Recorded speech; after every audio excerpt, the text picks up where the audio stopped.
It's the funniest part of that entire fucking movie. It's so good. Chris Stewart goes, for no amount of money would I swallow someone's spit. I mean, just thinking about it afterwards, I'm like, that's fucking nasty. I'm like, we're a bunch of nasties, bro. A lot of money, man. I would, yeah. I mean, that's hard to walk away from that much lot of money. I could close my eyes and bite my lip for 10 minutes or whatever. Is that a song?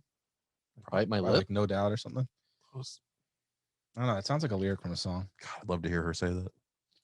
I'd love to hear her do something.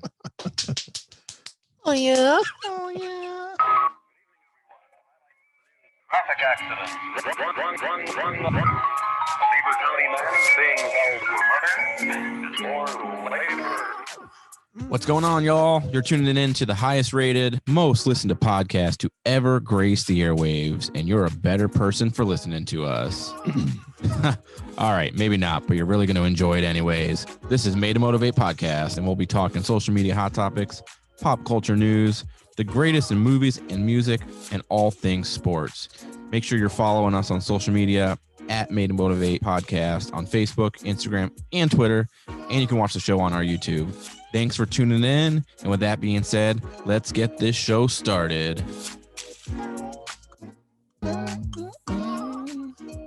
What it is, what it do. This is Made to Motivate Podcast, and it's season 4, episode 4.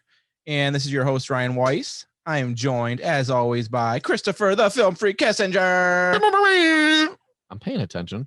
I know you are. Why'd you skip me? I forgot that it was like Chris's birthday, and we're supposed to let him be like the host at one point, and then we forgot about that. So I figured I'd just give him the quick intro. Okay, the first intro. And Jesse Unk from Sports Illustrated. How's it going, sir? What's going on? Catching Pokemon over here. Pokemon Go. Everybody. Still fun. I used to, dude, it was dope.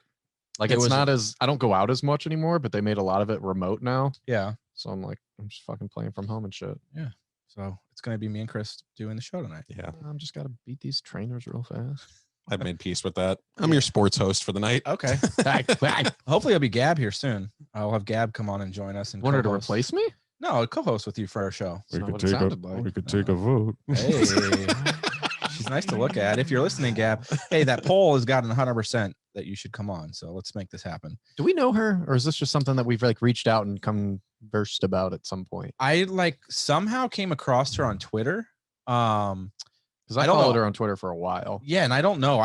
Maybe I saw you share something. I don't know. I randomly started following her on Twitter, and then that linked to her Instagram, so I followed her on Instagram. Yeah. And then she reacted or commented on one of the posts when I put a clip of the podcast up. Yeah. And I asked her about, I think it was maybe when we were doing the guest stuff, like, hey, we want guests on. Oh, sweet. Anyways, so we've been chatting for her about coming on for a while, and then COVID happened. Again, and we were like, let's not do the guest stuff. We were all sick and whatever. Yeah. So we've been throwing around the idea of her having come on. She said she's all for it. It's just now she lives in Cleveland, which is dope because she's local. Before I think she lived in Pennsylvania, and I was like, I'd rather have her. I'm pretty sure she lived in Pittsburgh. Yeah, she did. And I'm like, I'd rather have her on. Like we've talked about, trying to avoid the Zooms as much as we can. So Gab Gowdy, if you guys don't know who that is, follow her. She is a sports guru like Jesse. She works for FanDuel, which is pretty cool. Oh, nice. So she does I always wondered their social media, and she will manage their TikTok and stuff. So big into sports. I think it'd be cool to have her on and kind of hear her story. Women in sports isn't usually that common, especially to the tier that she's at, where she's actually doing a lot of reporting. She's interviewing actual players and stuff. Agreed. It'd be cool to hear about what she's got going on. Her unique perspective. Exactly. Yeah. But outside of that, Jesse, what is going on other than Pokemon Go? Not a whole lot. I mean, you have the baby yet? No, that we find out on Thursday. I was wondering if you had it yet. It's still it's not WandaVision over here. Yeah, no shit. No, nothing. I'm back at work. Yeah. Today didn't suck. Any more chill? Is it calmed down at all?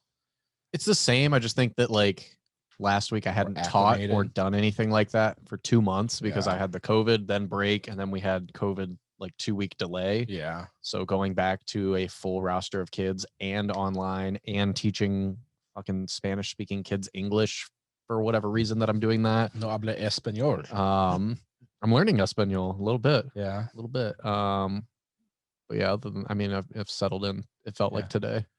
What about you had a tournament You got a big tournament you played. Oh, in. yeah. How'd that go? Yeah. So Cullen, he got us into a Call of Duty WarZone tournament. Yeah. It was supposed to be for like 20 grand or something, and it was 3 of us. Crazy. And then at the last second, whatever company was sponsoring it, because I don't fucking know all that stuff. You know, he's the semi-pro player. I'm just average. But they came in at the last second and they were like, all right, we're gonna make it quads and we're gonna make it 30 grand. So they upped all the antes on everything. There are 110 teams that played. And we started off our first game. I was like on fire. Like I came out hot. I was like, fuck yeah, I'm gonna be ready for this shit. I did not. You should have got drunk. So I went out first game, dropped like 8 kills. Everybody else sucked though. Like I think Cullen only had like 3 kills also. So it was just not a good team effort. And then we had a couple of decent games. Like we had like 20 kills on the next game. We were like, okay, that's decent enough to score, like whatever. And because they take your 5 best scores and they add it all together, and that's who moves on. Top 10 teams move on to a private match. But after that, it was just went bad. downhill.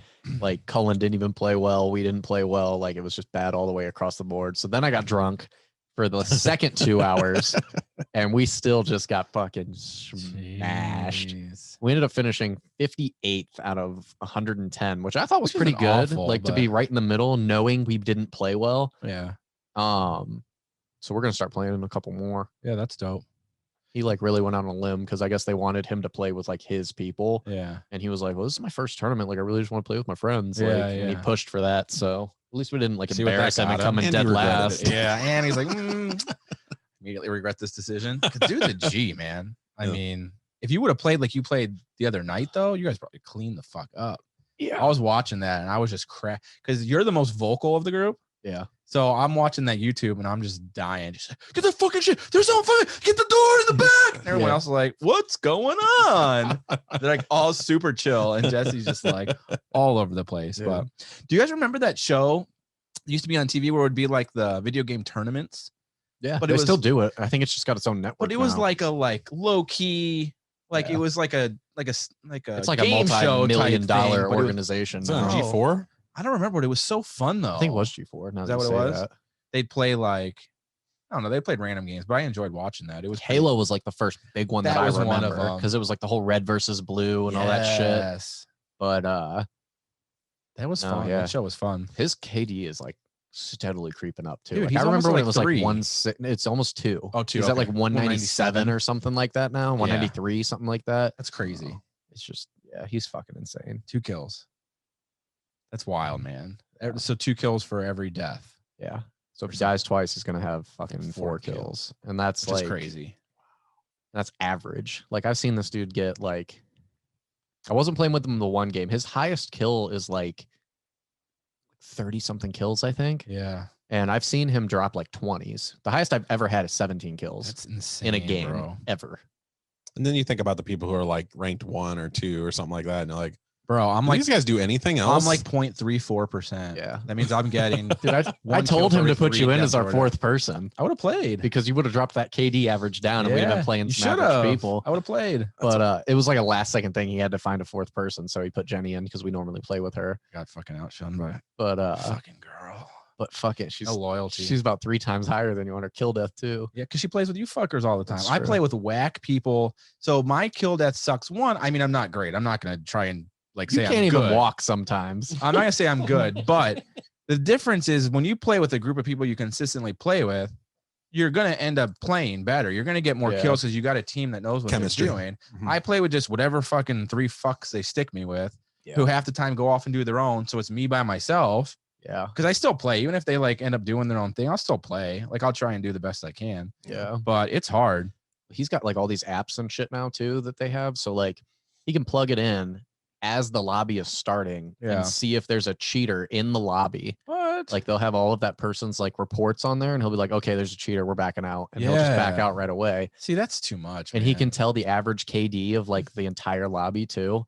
So normally it fluctuates. You know how like I said, like the Yeah. averages change.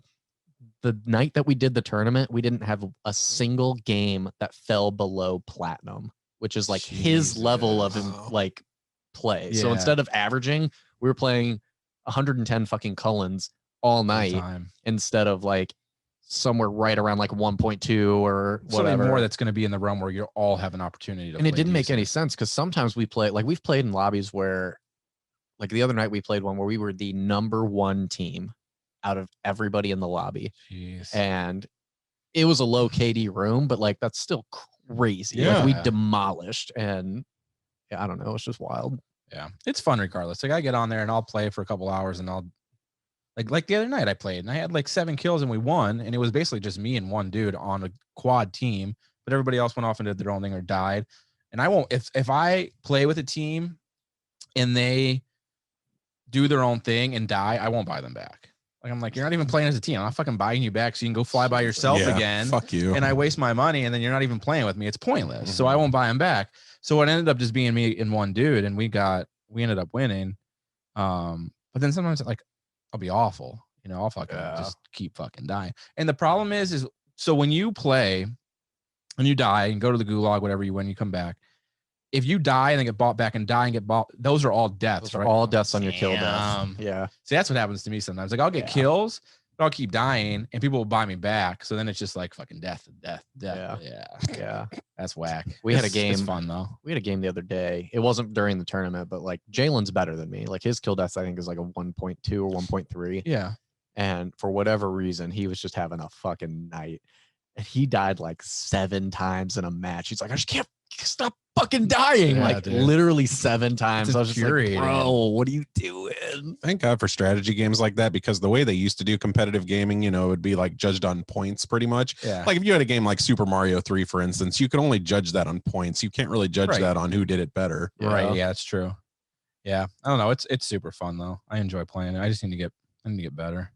I need to get like a nice controller because I got like a whack ass. Buy a scuff controller. I want to buy like a nice wireless with It's legit. My buttons are all like worn down. They don't click right. And The fucking scuff controllers are like digital. So instead of like having pressure on your controller triggers, like the second it moves, it's fucking shoot. Yeah, dude, I need to get something like that. I was looking the other day. They're fucking like $200. Yeah. Cullen asked me. It'd be worth it though. I mean, I've been playing a lot, and just like that's the thing. So these people like what you guys play with, like these dudes have got like legit setups. They like know what they're doing. They're like hardcore. The person like me has no chance, regardless how often I play. You're not gonna fucking compete. Cullen already said as soon as he just got a new monitor that's like 244 hertz refresh rate. He said as soon as fiber is available, he's getting 3 gigs. God damn, it's just gonna be so quick. It's gonna be insane. He sent me a picture of his computer. It's like all fucking Technicolor and shit. Yeah. I was like, I got a PS5. That shit, I don't know if it's just because of TikTok, but like the whole like custom computer build thing got super cool now. And they're so legit, man. My buddy used to make them. Did he? Mm-hmm. Yeah, dude, I think it's so cool. Like the clear sides and all the colored fans and like the keyboards that are all different colors. And now you can get like custom keycaps. Like there's legit people on TikTok who like their job is making custom keyboards for people. I'm like, what the fuck, man? It's so dope. Yeah, he had one that he made that was like shaped like a python's head. Yeah. And like, you know, had everything like the tongue sticking out and everything. It was badass. So fucking cool, man. Yeah. I'm like, I want one just because they just look legit. Like I don't need a gaming computer, but I'll just use it for like my art shit. They just look sweet. Exactly. Cullen asked me, he was like, so I got to ask you, because now it's an option. Do you want a scuff controller for your birthday, like planned, or do you want a gaming monitor? And I was like, fucking gaming monitor. Like, hook me up with that shit, bro. I'm going to be playing it super smooth. Like, I can't wait. I'm going to have to build like a little setup of my own. Yeah. It's so fun.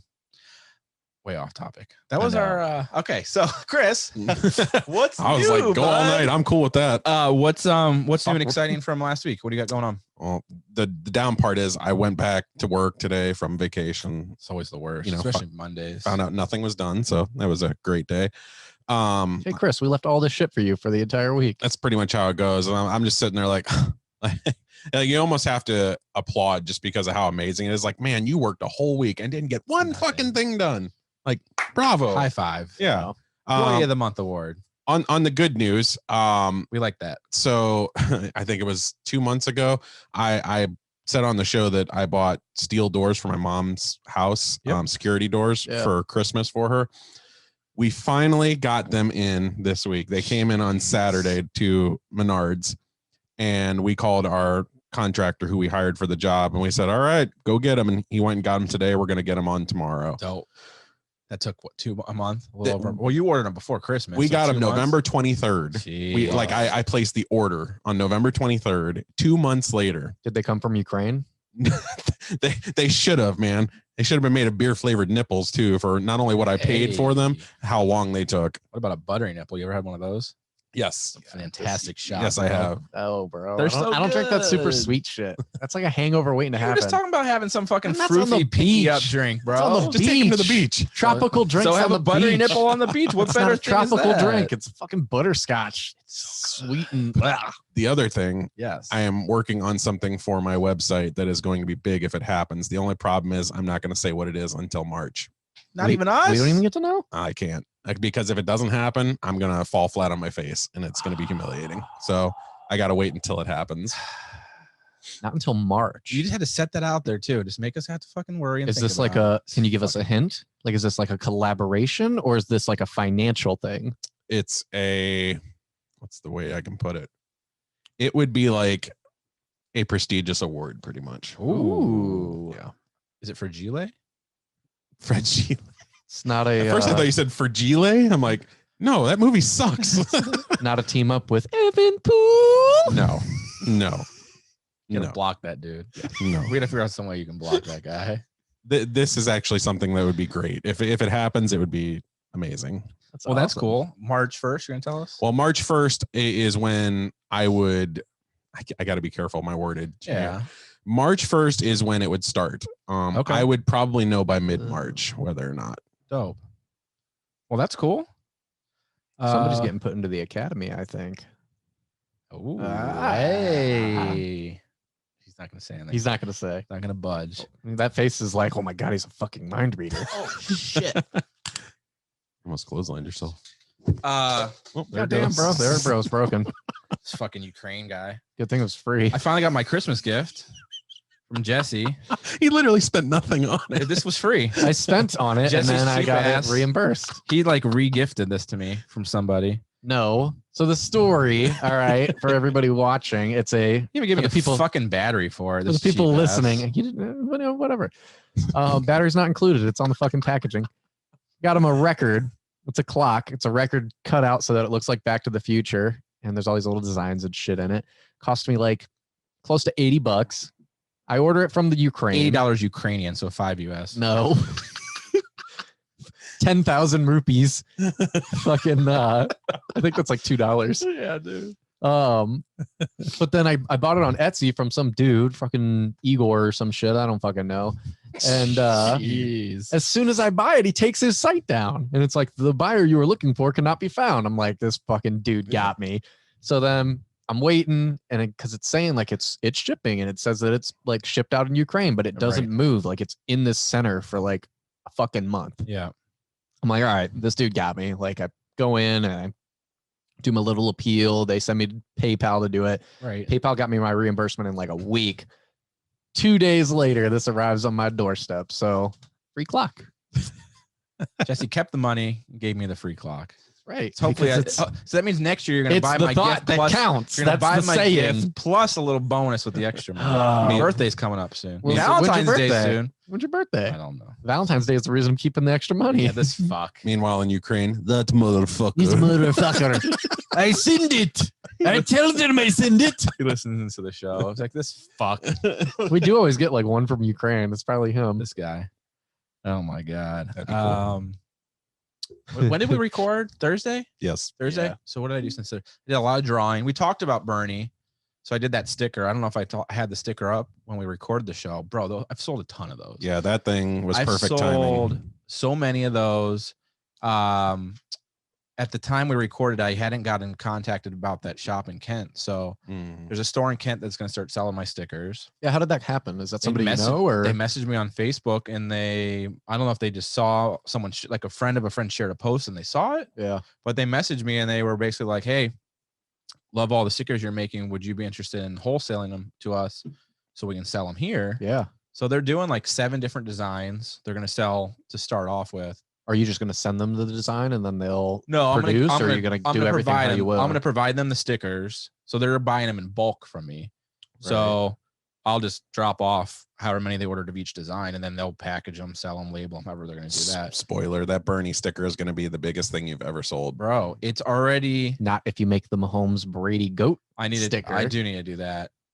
It's surpassed any sticker I've done. Yeah. Baker had surpassed Supreme Child one. Yeah. And then Bernie blew that shit out of the fucking water. The thing is, the Bernie thing has been going nonstop, and it doesn't look like it's stalling even remotely. So I was talking to the manager of the shop today, and because she saw the Kamala one, so she's like, "Can we add that to our order also? I want to buy those from you." So I was like, "Cool, yeah, I'll edit your invoice and everything." And then she's like, "Any ask her about the China one?" No, I have not. You should. Yeah, they don't want that one. And she asked me status on getting the Bernies because she had told people about them or put them on their site, and there's people calling the store like, "Do you have them yet?" Yeah. So she's been creating a list of people, and on Friday, I had told her I should be able to drop them on Friday. She's got a list of people she's gonna call and be like, "They're in." Huh. So I'm like, this is dope. Dude. So when you say like wholesale, like how many are they ordering at a time? Like, so they're gonna like hundreds, or they're gonna buy like in bulk of each design. Yeah. Wholesale, just I'm gonna sell them to them obviously for less than I sell them online. Sure. Because they have to be able to resell them. Right. So because they're buying in bulk, I'll give them a discount basically. You're getting a discount for making them in bulk though too, right? My pricing isn't gonna change any. So you're going to make whatever you're going to make. You're just going to make more. I'm going to make a little bit less than I normally would, but you're going to sell way more. I'm going to sell more, and I'll make less technically up front, but I also don't have to print shipping labels, print packing slips. Oh God, yeah. I don't have to go through all that. I'm still going to sell mine online regardless. Okay. Yeah, they're not taking over. Like they're going to sell them on their own, not in place of me selling them myself. So I'll make money from mine online. And then I'll make money from them buying them from me in bulk and selling them there. So you can still get them both places. It's just an outlet where she's going to have my info, and it'll draw, because they're not going to sell every design I have. Oh yeah, it'll send extra traffic to my site. So I'm happy for you. Yeah, you better give them cards and shit. Like absolutely, yeah. I'm gonna see. I might design some kind of sign or something they can print. You know what you need to do? Whatever. You need to print off extra made to motivate ones and make them give one for free with every sticker. I need to get. You know what I need to do is order like labels of our QR code and just put them on the back of every sticker. Wow, yeah. You know, just like stick it on the back paper that gets torn off. Yep. That'd be dope. But shout out to all you for the support, because I mean, it blew up. Dude, my website is up 45,000%. Holy shit. 45,000% in views right now. It's crazy. So you have like 45,000 views. This fucking guy. What does it mean you had yesterday? One view. Asshole. Uno. Yeah, it's my like stats on it is fucking just crazy. So I Etsy /shop /Rock Everywhere Inc. Check it out. It's always in my name tag on the videos. You can check it there. But I went and added on a bunch of other stuff like that sweatshirt Chris bought, because I'm like, it's getting so much traffic. I got to get some of this Rock Everywhere inventory and stuff on there, because ton of traffic getting generated to there. So it's pretty dope. But yeah, so I've been drawing tons of designs, lots of stuff online. Check it out. That Tom Brady one's been selling a lot lately, because obviously he's doing well. He has single-handedly made me so much money this month. I love him. Dude, it's fantastic. I love him even more than I did. Yeah, you do love him. Oh, fuck. Yeah, in a heartbeat. Same with Roger Goodell, probably. Not Roger Goodell. Whoever runs the NFL. Yeah, Roger Goodell. I don't like him. No, I'm saying he probably loves Tom Brady too. It's why he's fucking always winning. No, he suspended him for 4 games. He can act like he hates him, dude. He loves that fucking guy, man. Yeah. He loves him some Tom Brady, dude. He's made him so much fucking money. Right. That is true. I think that's all for. I don't think really much else. Oh, we'll talk about that in sports, and say the Connor fight was on. I watched that this weekend and stuff. But, oh yeah. Got my office organized. I did a lot of like cleaning and purging. Now that I've been doing so much more working and stuff, I finally got my art office reset back up upstairs. Your setup's dope. I love that. So now I have a nice place to sit and work and not be down here, because this is like super uncomfortable for hours and hours. I've got a chair up there. So check out my site. Check out Etsy. Check out Jesse's site. Check out Film Freak. We need to get some reviews and stuff liked and commented on. So check out those pages. With that all long-winded intro, bing, bang, boom. Where do you want to start? I'll kick mine off. You want to do Hollywood Report? Yeah. All right, guys. We're going to start with Hollywood Report.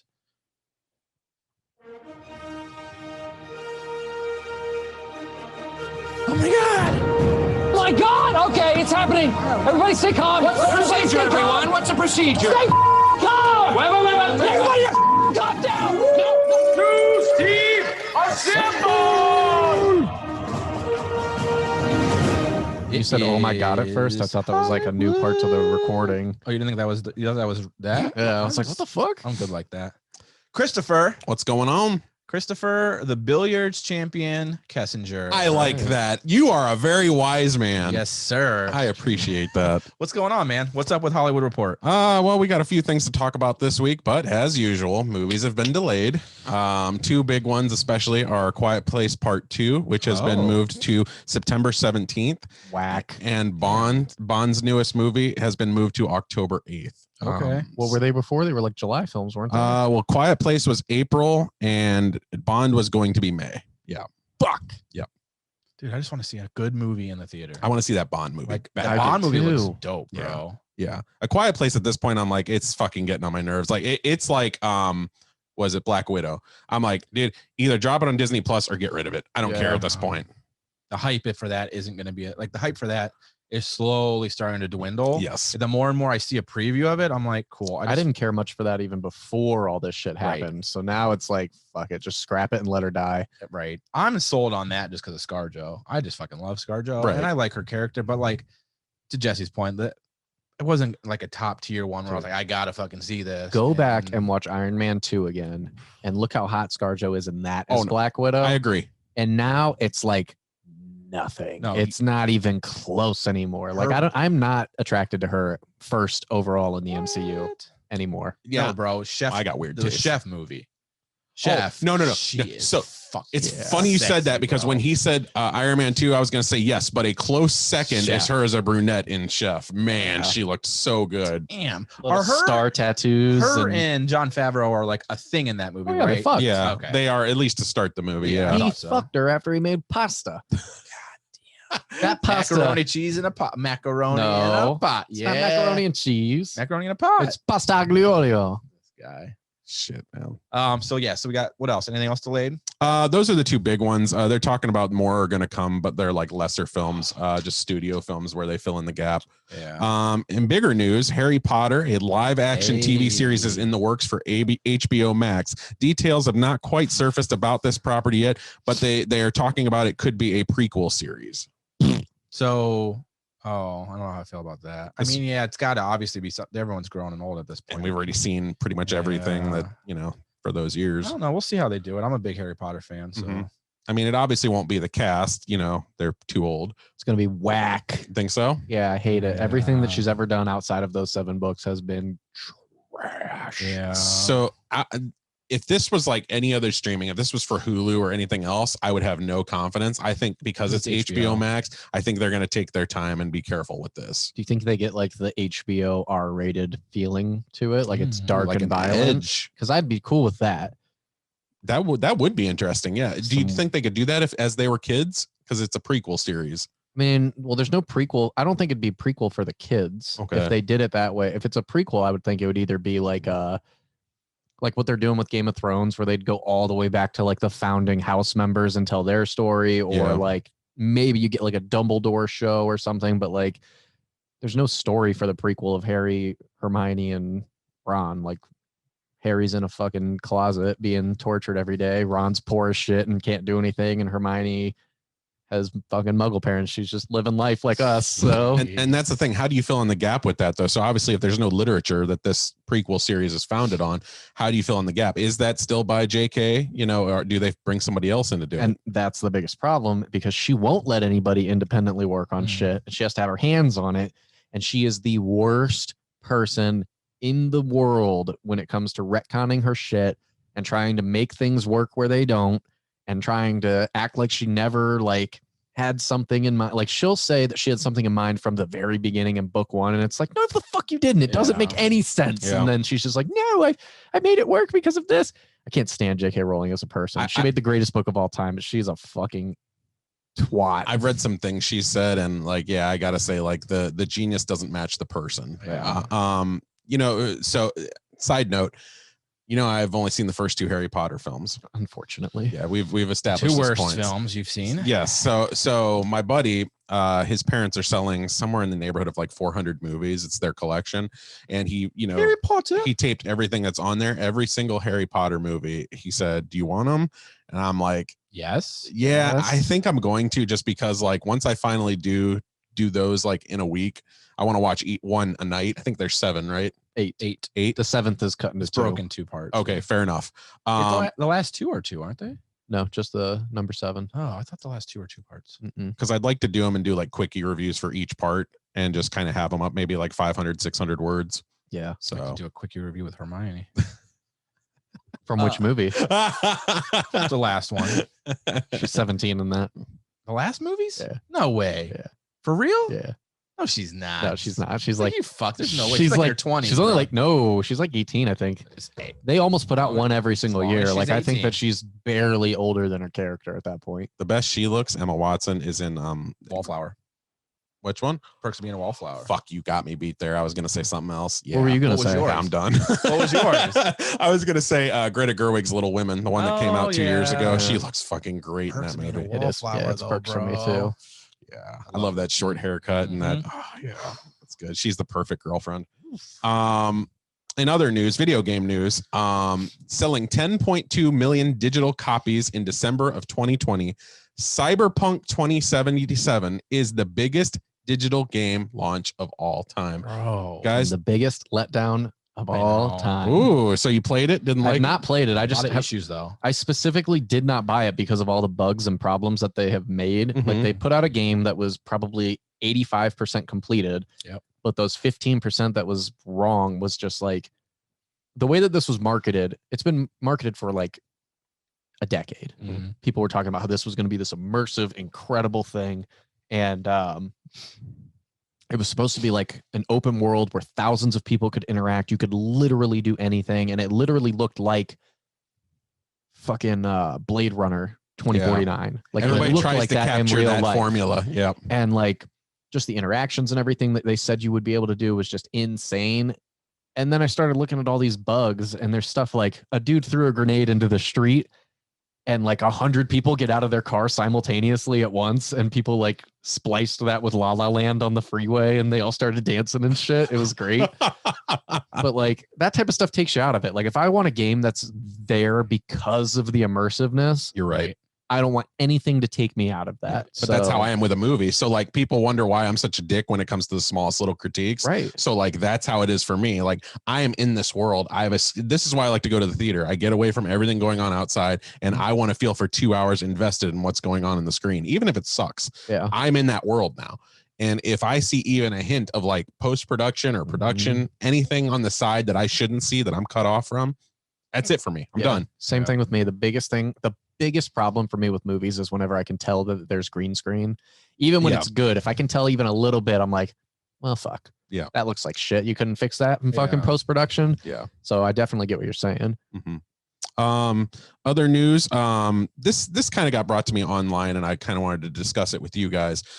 So the popular thing these days is you take 4, 6, or 8 movies or whatever, and you say one of these movies has to go. I found one today that I thought was the toughest one that I've ever seen. The problem with these questions is usually there's one that sticks out above the rest, and you go, well, duh, I would obviously pick that movie because it sucks. This one had 4 classic movies that I absolutely love. I'm just going to go ahead and say that right now. These are great films. And they are Aliens, The Terminator, the first one, Raiders of the Lost Ark, and Empire Strikes Back. So, gentlemen, I wanted to open the floor to you guys first. Of those 4 films, which one would you take out in a world that like you would never, we'll say you've seen all 4 and you never get to watch it again? Jesse? Terminator. Why? Because Terminator 2 is a superior film by far for me. And the other ones are all the best movie in their class. So I can live without Terminator 1 to have that molten liquid fucking monster in Terminator 2. What happens if you don't get any of the sequels because that one's gone? That's a good point, too. Like if I have to erase it from history. like- now that's a good point. So if you eliminate the first, that means none of the others happen. Well, you said that I've seen it and I just won't be able to see it again. If we're talking about eliminating them completely, just branch it off to a side question. That's fair. That's a great question, though. yeah, no. If I have to erase one, then I am going to erase Raiders just because of the impact that the other three had on film. And if those are gone, Damn. you lose a lot of other great films. Wow. Wow. Ooh. Nothing like Indiana Jones has ever been done before or since. Mhm. So it's not like it really changes much. I might not get the Uncharted games, but that's it. Like, I can live without that. It's exciting and it's dark. That's what I always used to love about the Indiana Jones movies, at least the 3 original ones. They it was Spielberg in what should have been an R-rated trilogy, but because the 80s standards were so much more relaxed than what we're familiar with today, you had PG-13. Ryan, which one would you pick? It was what? Star Wars, Indiana Jones, Terminator, and what was the other one? Indiana Jones, Terminator, Aliens. Fuck, man. So the second one, Aliens. So just that movie itself. Man, I'm going Terminator. Okay. That seems to be the popular answer. Like everybody's going for Terminator. I can't. Star Wars is obviously not going. I love the Indiana Jones films. Mm-hmm. I'm a huge fan of Indiana Jones films. Is that the best one out of the 4 to you? Star Wars. Star Wars is? What Star about Wars, Indiana Jones, Alien, Terminator. you? Aliens. Okay. Every time I go back and watch Star Wars, it's not as good as I remembered.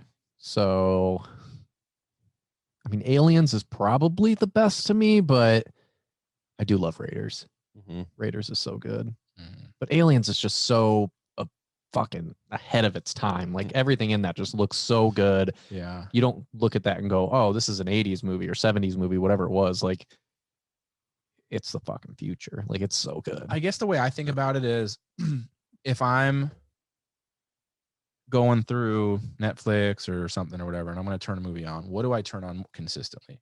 I watch Indiana Jones all the time. I will just turn that on to watch it because I enjoy it a lot. I watch Star Wars religiously.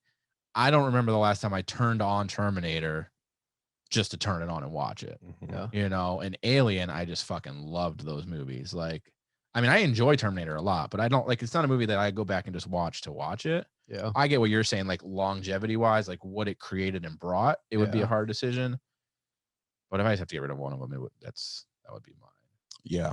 It's tough. I mean, those 4, you can make the case for any one of them. Yeah. You know, you really can. What was yours? So mine. Can I guess real quick? Sure. I think you're going to get rid of Star Wars. Okay. So to me, Jesse said something that was interesting because it was kind of echoing something that I was going to say in my opening statement. It's that, so 3 of these movies are the best of their franchise. One of them is the second best movie of their franchise. For me, I'll first of all say Star Wars, The Empire Strikes Back is not only the best of that series, it is the best space opera movie ever created. I will not get rid of Star Wars. Okay. Thank God, dude. My heart He was, said I was going to be surprised. I know, and my I was heart like, was beating so fast. I'm like, Chris, I'm going to have to get up and go cry in the bathroom. So any other Star Wars films, this is not a knock against them. If it was Star Wars 1, if it was Return of the Jedi, I would toss it. With those 4, like I would toss it. Yeah.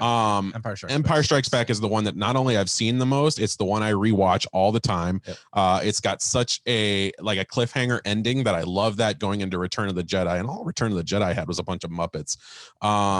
You know, damn. I'm just being real. look at all these toys we can sell. Yeah, no shit. That's exactly what it was. Exactly what that movie was. So I'm not getting rid of that. Indiana Jones. Ouch. So Raiders of the Lost Ark, the best of that franchise. So dark. So like, I love Temple of Doom too, but there's something about Raiders of the Lost Ark that just echoes that biographical structure. So like, you know, the battle with the Nazis and all that kind of thing. I love that kind of real life circumstance to such a fictional character. It's good. I'm not getting rid of Raiders of the Lost Ark. Yeah. I really like Last Crusade. Last Crusade, I yeah. love Last I like Crusade, Last Crusade man. too, Yeah, but I think Temple of Doom's probably my least favorite. Really? Yeah. More than Kingdom of the Crystal Skull? No, that I don't count that. That's not a real movie. I was like, no, I love that soundbite. That is not a real movie. That shouldn't be an Indiana Jones movie. That It's was just not. capitalizing on like we talked about, like Point Break. Yeah. It's Oh God. That's there. And then there's another one coming out. They're making another. The stupidest scene that I've ever seen in my entire life is in that movie, and it's when Shia LaBeouf is swinging away from the monkeys on the fucking vines. Yep. It's that guy getting eaten by the fire ants though is dope. Yeah. See that? So that's my problem. That's my biggest problem with Kingdom of the Crystal Skull is tonally, it's so inferior to the other three movies. Yeah. Like these other three movies have an edge to them. There's always that trace of vulnerability from your protagonist, which I love in a movie. I don't want my protagonist to be unstoppable. Yeah. So they also had that dark nitty gritty because it was an 80s, early 90s movie. Like that played well into the storyline. Yeah. You bring that into the 2000s, it's just not the same. You don't have the same filming type, the darkness of it. Mm-hmm. Just did not work out in Crystal Skull. Yeah, I was gonna say they tried that with Crystal Skull and it ended up looking terrible. Visually, it was not a beautiful presentation at all. Mm-hmm. The other movies, they kind of echoed that 30s and 40s setting seamlessly. This one did not look good at all. Yeah. So that leaves two movies, The Terminator or Aliens. Which one would I get rid of? Don't do it. So for me, I'm keeping The Terminator. Oh, and I'm gonna tell you why. The Terminator is not only a better movie than Terminator 2 Judgment Day. No! The only reason people love Terminator 2 Judgment Day is because it was the next step in special effects. Outstanding special effects, which still hold up today. They're both great movies, mind you. Terminator's so dark and it's so gritty. And Brad Fidel's score, I don't want to live in a world without that musical score at all. It's so good that score has been emulated but not duplicated in every Terminator movie since. Yeah, they have not even been able to capture half of that electronic synth score. Yeah. And Arnold Schwarzenegger as a bad guy, love it so much more than I do as him as a hero, because with him, with the main marker Schwarzenegger at the top of the thing, you go, well, he's our main character. Like, he's the one that we're going to be following for the most part. And that's what I love about that movie. Yeah. Half of it's following Linda Hamilton, half of it's following him. And for a villain, that never happens, especially one that's as dark and doesn't really have a personality as he has. Yeah. The other movies ruined that series so bad. If this was a question of which had the best series, the Terminator is the worst by far. Oh, the Terminator is the worst series for sure. Yeah, I mean, 3 is awful. Only 1 and 2 are good. 3 is awful, and beyond that, they get even worse. Yeah, they're unwatchable. The last one was so bad with your girl Emilia Clarke, fucking terrible. Yeah. But the ending, man, he gets that father figure, and then he's got to sacrifice himself, and the fucking thumb goes up. The second one? God. Yeah. No, don't get me wrong. It's emotionally probably superior to the first movie as far as emotional goes. To me, though, I love that dark and I love that gritty, almost post-apocalyptic before the apocalypse happens. Sarah Connor. Yeah. It was good. I mean, I thoroughly enjoyed Terminator, but I love Terminator. All of them, but it's got to go before the others for me. So you're getting rid of Aliens? Now, I think Alien versus Aliens, I think, is the greatest debate for a franchise ever, from the original to a sequel. I do love the original. It's so tough to debate these two films that, to me, whatever side you stand on of that debate, I can't hate you even in the least. For me, I like Alien more because it's a horror movie, as to where Aliens is an action movie. And it comes down to just that one simple thing, that one simple direction. Aliens works with action and all that. It's just from there, they all tried to emulate what that original Aliens was, and none of them could do it. Resurrection was terrible. This is another example of movies that got inferior as the series went on. This would be the second worst series. What do you feel about Prometheus? I like it. So here's the thing. When I first watched it, I was like, I don't see where that fits in. I don't understand it. I don't like it. But as I got more involved with, the folklore behind it and everything, just the backstory, where it fits in as far as, is it a prequel? Is it a sequel? All those things. And it works as both, surprisingly. That's unique to any sequel. Yeah. I enjoy it. I like Prometheus a lot. Yeah. People shit on it so much, and I don't think it's fair. I don't think it deserves a lot. The set designs alone are phenomenal. Yeah. Speaking of which, the set designs are gorgeous and very futuristic, but you can also kind of sample that modernistic feel to them too. They don't get too overboard, kind of like Blade Runner would, just for me, I prefer Alien over Aliens. It's slower, but here's the thing. In space, you want that kind of slow pace. I love Alien also. Yeah. Alien's fantastic. Aliens and Alien are like Godfather and Godfather 2 for me. Like, they are right there. Which one's better there?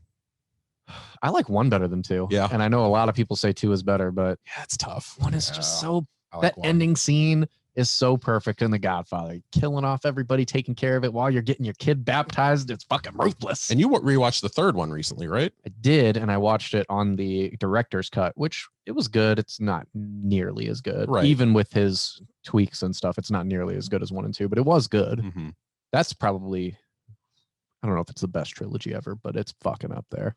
Oh, that's a good question. I'd have to think on Best what trilogy trilogies are out there. Future's so good though, man. What's your favorite trilogy? Back to the Future's so fucking Yeah, good. dude. I mean, that's a tough. There's a lot of. The third one ruins it for me. There's a lot of trilogies, but like best trilogy complete, take them all together ever, Yeah. bro. And I'm not as big of a fan of 2 as most people are. Oh, really? I loved the do like first 2. one. The second Loved one 2. I liked, but there were things in it that bugged me. Mhm. Third, I don't like at all. I think so. It's like, so the first is here, the second's probably like right here for Yeah. me, and the third is probably like right Yep. here for me. That's a 1 and 2 for me are like Godfather. Like 1 and 2 Yeah. are neck and neck for me. Yeah, the production, the design, once again on Back to the Future 2 far exceeds the first, of course, but like the Yeah. first has so many great elements to it. The comedy is so nuanced and articulated well. Yeah. So let me give you a couple Of trilogies. trilogies. Okay. So the Dark Knight Rises series, the Dark Knight series. So here's the thing. Yeah. So this is the Back to the Future 3 rule again. Exactly. So like I don't hate the third movie as much as everybody else does. It's a 6 out of 10 for me, Fucking hate it. but it's not very good at all. Because the first 2 are perfect They are really good. films. Yeah, And people Batman don't Begins give is very underrated. Yes, people don't give Begins its due, but Mhm. Batman Begins is a 9 and Dark Knight is a 10. Yeah. And then there you have fucking Rises, which is like a 4. Because there is so much shit that is just, you have to like, what's the saying? It's your belief. It's in the movie. yeah, it extends your belief or whatever. I can't think of what the phrase is, but you can't believe the shit that is happening. Oh yeah, The fact that he suspending climbs, disbelief. suspending your disbelief. Yeah. Yes, they ask you to do that so many times. all over that third The movie. plan makes no fucking sense. Mhm. The fact that he's waiting like 9 months to nuke this city, which he's planning on doing anyways, but Yeah. he's like, let's just give them enough time. You have an army of fucking cops who are running at people with tanks and automatic weapons, Not doing anything. but somehow they don't get mowed down. yeah. Like they're running at them. You see like 4 or 5 guys fall, but there's like 400 behind them. It's bullshit. And then the dumbest thing is Batman doesn't even beat Bane. No. He gets fucking blasted by Catwoman, Yeah.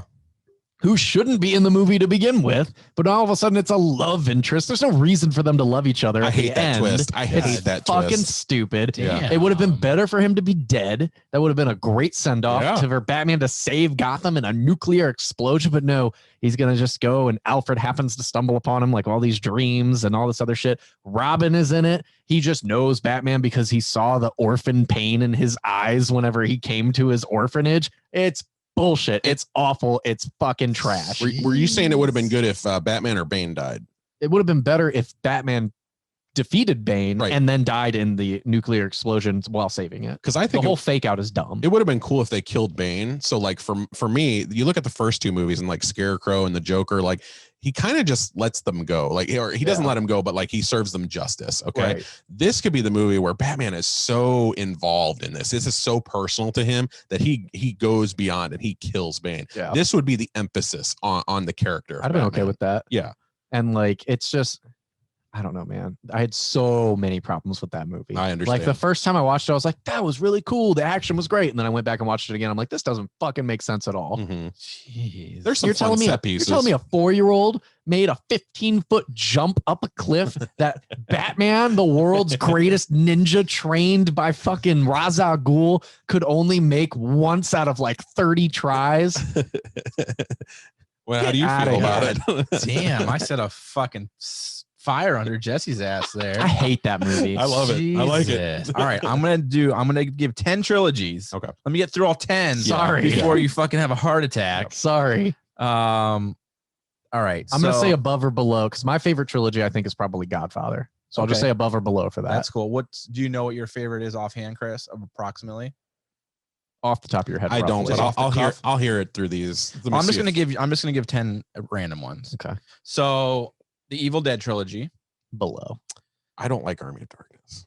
Really? I don't. Okay. It's too humorous to me. Evil Dead 2 is the perfect. Evil Dead 2 is better than Evil Dead. I agree. Like, and it's that perfect blend of comedy and horror. I agree with that. Yep. You said below? Yeah, definitely. Yeah, for Scarface. Matrix trilogy.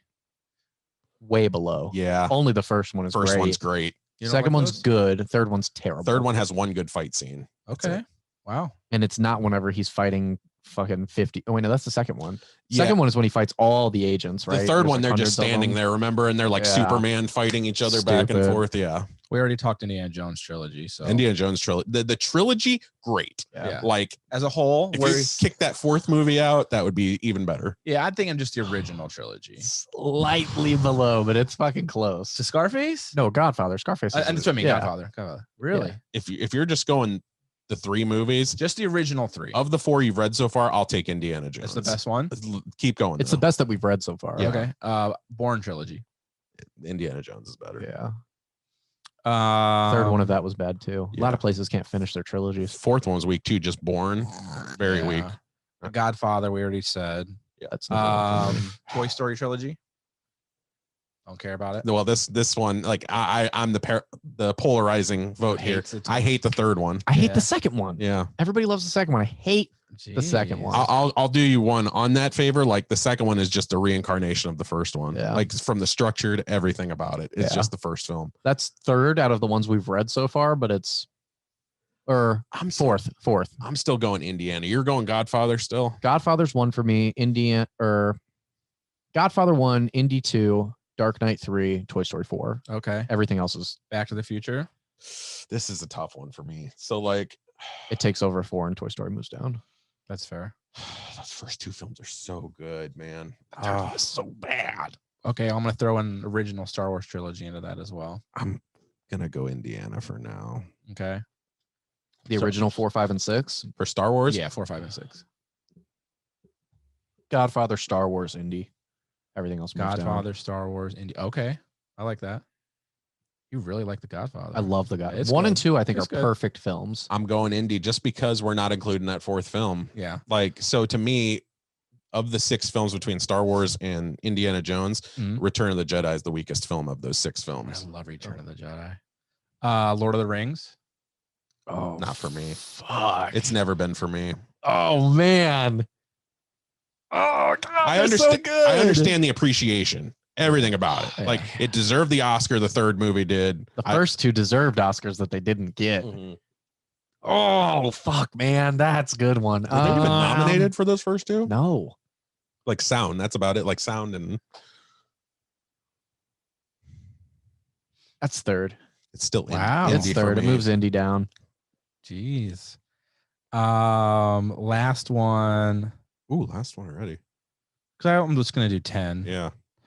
Let me pick one just from one random one. Let me see a good Oh, one. there's more. Oh yeah, this is a long list. Read all 106 of Ooh, them. This is a good one. I know it's gonna score low, but Is it Sam Got- Raimi's Spider-Man? Because no, I got two. I got two here. Bye bye third. One of which I just watched yesterday. Okay, the last 2 I'm gonna get on the list are Die Hard trilogy. The original, just the The 3. first 3 originals before they went off and did 8 million of I them. love. Yeah. I like 1 and 3. I think 3 is very underrated. That 2 though hurts. You don't like 2 at the airport? I don't. I love that Great one. scene, but it's I love that one. definitely the weakness. Okay, I love when he's out in the airport. Oh yeah. Jesse. it's not in the top 3 for me, but I do love it. Okay, and then the last one, the last wild card is the Mighty Ducks trilogy. What? Is that your duck call noise? No, it's just meh. No, that was your duck He call agreed. noise. He loves it. He agreed. Yeah, You don't like the Mighty Ducks? I don't dislike it, but I never. Chris, I enjoy those they're movies. so I don't know if I even good. remember all 3. Like that's just not something that I grew up watching a ton of. Bro. That's so- why I'm a Ducks fan. I mean, in real life, Well, okay, what's your in order? Which ones are your favorite? 1, 2, and 3. for the Ducks, Mhm. 1's the best. Obviously. Yeah. I think Eden Hall one's my least favorite. Is that 3? Yeah. I'd have I to think they agree. go in order. They 1, get 2, 3. worse or yeah, they get from better to worse. Yeah. Yeah. 1, 2, and 3. Yeah. I didn't love the Eden Hall one. I love the Olympics one, Yeah. and then obviously the first one's great. So There's one thing that I like about the third movie, and it's that Charlie gets to play again. Like in the second movie, for some He sits reason out. he doesn't play, and I never Yeah. understood that. I love those movies though. I gotta go Indiana Jones though. Is the best trilogy. It's good, man. Indiana, Back to the Future. Those older 80s, 90s movies. Yeah. They're just fucking classics. That's a testament to that decade. It's so good. 1984, greatest movie year of all time. Bro. 84. Yeah. So good. It's a good one. Anything else for Hollywood? Yeah, we got one more thing. So big trailer dropped this week. Oh, yes. Godzilla versus King Kong, boys. We finally got it yesterday, and I want to get first impressions. We'll start with Ryan. It looks fantastic, bro. Fucking watching them fighting on the aircraft carrier in the middle of the ocean. When they have the scene where he's just they're going by real slow and his hand is dragging in the That's ocean. such a cool detail too. Oh, it looks fucking dope. Mm-hmm. I'm struggling with like who I'm rooting for. I like them both, man. I really love Godzilla. That's a good question. I know who I'm rooting for. But Kong is just a badass. Kong's gonna win, I think. I don't know who I want to win though. I'm pumped though. Like that is an in theater. I want to see that one in theater. Do we know when? Yeah, March. I think it's 23rd. Oh, so it's coming out soon. Yeah, it's in March. We got to go see that. Mm-hmm. I know you'll already bought tickets and see it with Steph, but I'd like to go see that. She won't want to see that. I'd like to go see that in the theater. First impression, who are you rooting for? Kong, hands down. Yeah, I'm not a Godzilla person. I like Kong. He's okay, but he's not like King Kong is fucking. I just like dope, dinosaurs, man. bro. My fucking gamer handles T-Rex. He's not a dinosaur. He is. He's a big lizard. He's a big lizard. He's not a dinosaur. Dinosaurs are lizards. Yeah. You know who kills dinosaurs? King Kong. 2 T-Rexes at once. Now I'll say this: in the '98 movie, the '98 Godzilla, they called him a dinosaur. So yeah. He's a dinosaur. That was a terrible one, though. It was awful. Nick Papadopoulos. Like the Knicks shower and shit. Yeah. Jesus. That was a great Hank Azaria impression. Did you watch the trailer? Yeah, I think it looks dope. I mean, I'm excited. I was really let down by all the other ones because I expected them to be good movies, and they're not. You mean the recent ones? Yeah, but the action's cool. Godzilla, the first one that they made, it was just called Godzilla, right? The recent films? Godzilla, and then Godzilla King of Monsters, and then Kong Skull Island. First one didn't show him nearly enough, and the action did not do enough for me, and it didn't make sense to me why they thought that he was like the savior of people when he was just part of the fight that killed millions of people. He was destroying things, and then he just goes away, and the news is like, giant monster saves world, and I'm like, no, the fuck he didn't. He was part of that. Like, he didn't defend you. Why do you think he's on your side? You know why they do that in those movies? So they never have to kill him, because there's never it's going to be bullshit if they try to kill him anyway. And it doesn't make any sense. That's the one thing the '98 version did right. Yeah, because people would be fucking nuking that thing. Yep. But whatever, that didn't make sense to me. So now, like, everybody's sucking his giant lizard dick, and they're all excited about him. King of Monsters was an awful movie. I agree. But the action was cool enough that I was like, okay, I'm cool seeing this. I hated that fucking movie so bad. Like, so many people, and I'm a Godzilla fan from a childhood. Yeah. Like, I used to watch these movies all the time growing up. Kong, I was a fan. I love the original. Still holds up to this day. The effects from Harry Henrenhausen still holds up to this day. But yeah, that movie was dog shit. Yeah. Kong used to have one of the dopest rides at Universal in California. Yes, when you drive right by him. When you're on the subway train, yes, and then he's in the cup holding that. Bro, that was one of the fucking most dope rides ever, and they got rid of it. And now Universal in Florida has a Kong ride, and it's whack.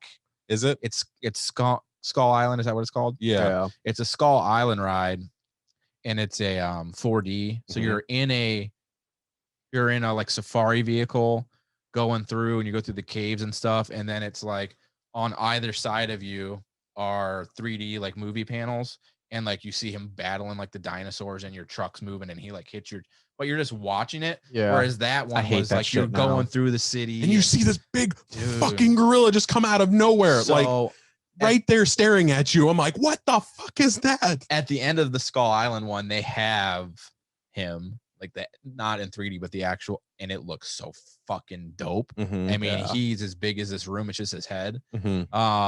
But man, that ride was so fun. And you could feel the flames right when you saw that face. You could take the picture outside of the ride of him holding you. Yeah. Did you remember that? Yeah. They didn't have it the day that I was there, though. I went to the California one. Yeah. They had it. Yeah. But they didn't have anything for pictures. I wish. So fun, man. I miss rides like that because Disney's all just movies now. Everything's moving to these 4D. Do they still have the Jaws ride at Universal? Dude, that one was so The Jaws ride fucking was cool. scary. Mhm. That shit was one of my favorite rides. terrifying to me, man. I like the Back to the Future. I'm sorry, not Back to the Future. I'm thinking Back to the Future was cool, but the ET one too. They still have Yeah. ET. Where you're on the bike. Yep. So they still ET. That one I get nostalgic every time when you crest over and then the city's below you. Yeah. You're like up Yeah. going over the moon. Yeah. So Jaws, we got to ride that. We were actually one of the last people to ride it before they took it out. We went the year. Oh man. We knew they were getting rid of it, and we went that year because I mean that ride is so fucking dope. Yeah. And then they got rid of that. They got rid of Back to the Future. ET's still holding on though. Only 2 times has a ride ever like freaked me out or like really impressed me. Jaws was one. Mhm. So good. Terrified me. That movie's still scary as shit too. Yep. And then the other one was at MGM. It was like the drive-through. You go through like all the movies. Oh yeah. And one of them is Yeah, yeah. Alien. When it like comes down, it's right above you. That Yes. shit scared the fuck out of me. That's they got rid of that. That was the great movie ride. It was Yeah, they it get was rid of Hollywood everything cool. Studios. Why do you get rid Hollywood of this shit? Studios. That's what it was. Yeah. I understand it's a lot to probably keep, but like that's ridiculous. So Yeah. the issue they're running into with all these, and which I understand because I kind of like, if you're like me and you go 2-3 times a year, Yeah. the movies, I mean, the rides start to get old, and you got like our age, they were super awesome, but the kids growing up now don't give a shit about that. Mhm. Like, so they have to take these out and evolve them and make new movies. So Great Movie Ride was dope, but those movies were also old that the generation that's taking their kids there now never saw those movies. The kids aren't going to give a shit. Yeah. You know, but yeah, the Great Movie Rides, what you're talking about, that was super dope. Wow, that's a And good- the ride they replaced it with is kind of whack. Yeah. It's called like Mickey and Minnie's Great Adventure. Sounds whack. Nobody gives a shit about me. The ride technology is Fucking super whore. dope. So it's you're in a cart but you're on no track or anything. It's an open floor, and it's like you can like you all move around each other, and like I don't know, it's kind of dope. It's like you're like almost like hovering, Mm. but you don't have any track or anything that you follow. It's all, I can't remember how they explained it. I watched it on the Disney Plus, but man, Great Movie Ride was dope. And at the end, you'd pull in and they'd play that big video montage of everything. God, it was so good. You made a good observation that those rides being like a product of their time and how they wouldn't resonate as strongly with today's Yeah. kids. That's a good point. Because you got to think it's I don't want to say it's uncommon, but obviously Disney is gearing towards families and people bringing their kids there. So I'm in the minority of an adult that goes without kids, and I go because of the nostalgia of it. But that eventually is dying off, and they've got to continue to evolve and to make the money, you know. And it sucks because so few of those movies are still holding on that I used to go into as a kid. Like they're all dwindling off, or they reimagine them is what they call it, and it'll be like the same ride but they retheme it or whatever. Yeah. So it sucks. Let's get back to the trailer just real quick. Yeah. Jesse, so like anything else that moved you about this trailer? I haven't had a chance to watch it on the big screen yet. Kong looks smaller than Godzilla. That's one big thing. The funny thing is Yeah, they he enlarged does. him so much though. Like they have to match him with Godzilla because Godzilla's so fucking big. I think that the fact that he like had that hammer so he can use tools, and the fact that he's just so agile and fucking strong is going to be the thing that takes him out. That shovel or whatever that is. the I've heard a axe. lot of different theories that it's not actually Godzilla that's attacking people. I heard that you can see Mecha in the trailer, which is I think is stupid because they're not going to make one win. They're going to be like, we've got to team up for Mecha. I told you that last week. They weren't going to do that to begin with. It's going to be whack. But I heard that the original Godzilla that's fighting isn't necessarily Mecha, but it might be his son, and they're trying to incorporate Godzilla's son into the fucking thing, which I think like will that. also be whack. I hope not. 'cause It's that- not going to be good. I just want to see a fucking giant monkey fight a giant fucking reptile and shoot atomic breath and whatever. So what I loved about the trailer was two things. First of all, nonstop action. Okay, so this tells me already that there's more action in this than Fucking there was better be, in because the this is 2014 6 Godzilla. years in the making or whatever. Yeah, right. So to me, I like that right off the bat. Two, they give pieces and clues into the characters, but they don't really tell you the story. And I love that about any trailer. Marvel has a problem doing that. That's my biggest complaint when it comes to these Marvel superhero films. You feel like you know the whole movie from start to finish before it happens. I want as little as possible about this. to show me the characters. They showed me Millie Bobby Brown and her mom. Vera That was Farmiga. Millie Bobby Brown, wasn't it? Yeah. I caught that, but I didn't look at any credits. I was like, that looked like fucking 11 from King of the Monsters. Yeah. So Okay. they brought their characters back. And then they introduced this girl for Kong, basically, which is expected. They always have some little Asian kid that's, speaks to Kong. It's the truth. Look at the formula. Yeah. So, they showed us the characters, but they don't show us like, plot. Yeah, the plot. So like the interaction, like what is it about Kong that they're taking him on this boat and they drugged him and, brought him back to land? Why are they doing this? Like all we got was Godzilla's attacking people and we don't know why. Mhm. And that was it. Yeah. And it's kind of weird because so in both of these movies, like in Godzilla's 2 films and in Kong's film, they've established them as kind of heroes by the end of the movie. Like they're kind of like looked upon as in awe, but in this trailer, I got a sense of Kong's appreciated, but Godzilla's like, man, he's a fucking dangerous asshole. Let's get him. Yeah. So like, to me, if they pick sides, that's cool to me. If they actually do that, I don't think they will. Yeah. But I would like to see all the characters focus on one particular monster and say, let's get his ass. And the only chance we have is with this other monster. Jesse is team Godzilla. No, I'm not. Yeah, you are. I'm team Godzilla. No, I'm not. I'm team Godzilla because I grew up with those. Yeah, I want to see Godzilla kick his ass. I want to see Kong grab his mouth like he did the T-Rex and just fucking. They have that on the ride at Universal, and I didn't catch it like the first time I rode it. And then one time I was watching and they show it. I'm like, God damn, that's just brutal as fuck for like a kid's ride. They just show him fucking rip his face open. And I was like, Jesus Christ. That's probably why they're Peter getting rid Jackson's of it too. King Kong is good. It It's is. really long. It's but people underrated. Fucking hate that movie too, and it's awesome. Yeah. I love that movie. I like that more than Skull Island, and I enjoyed Skull Island enough. Yeah, Skull Island's my favorite of this thing, whatever yeah. universe, I guess is what they're calling it. This trilogy or now quadrilogy. Quadrilogy. But that's all we got. Yeah. So for me, like on a scale of 1 to 10, I'm a strong 8. I really want to see this film. Yeah. And I can't wait for March. Dope. Yeah, I'm looking forward to seeing that as well. That's one I'd like to see in theater. Yeah, definitely. Of upcoming films or whatever. Just seeing them giant on that giant screen. Not watching that on HBO. XD, Tinseltown, big ass dinosaurs and big ass popcorn.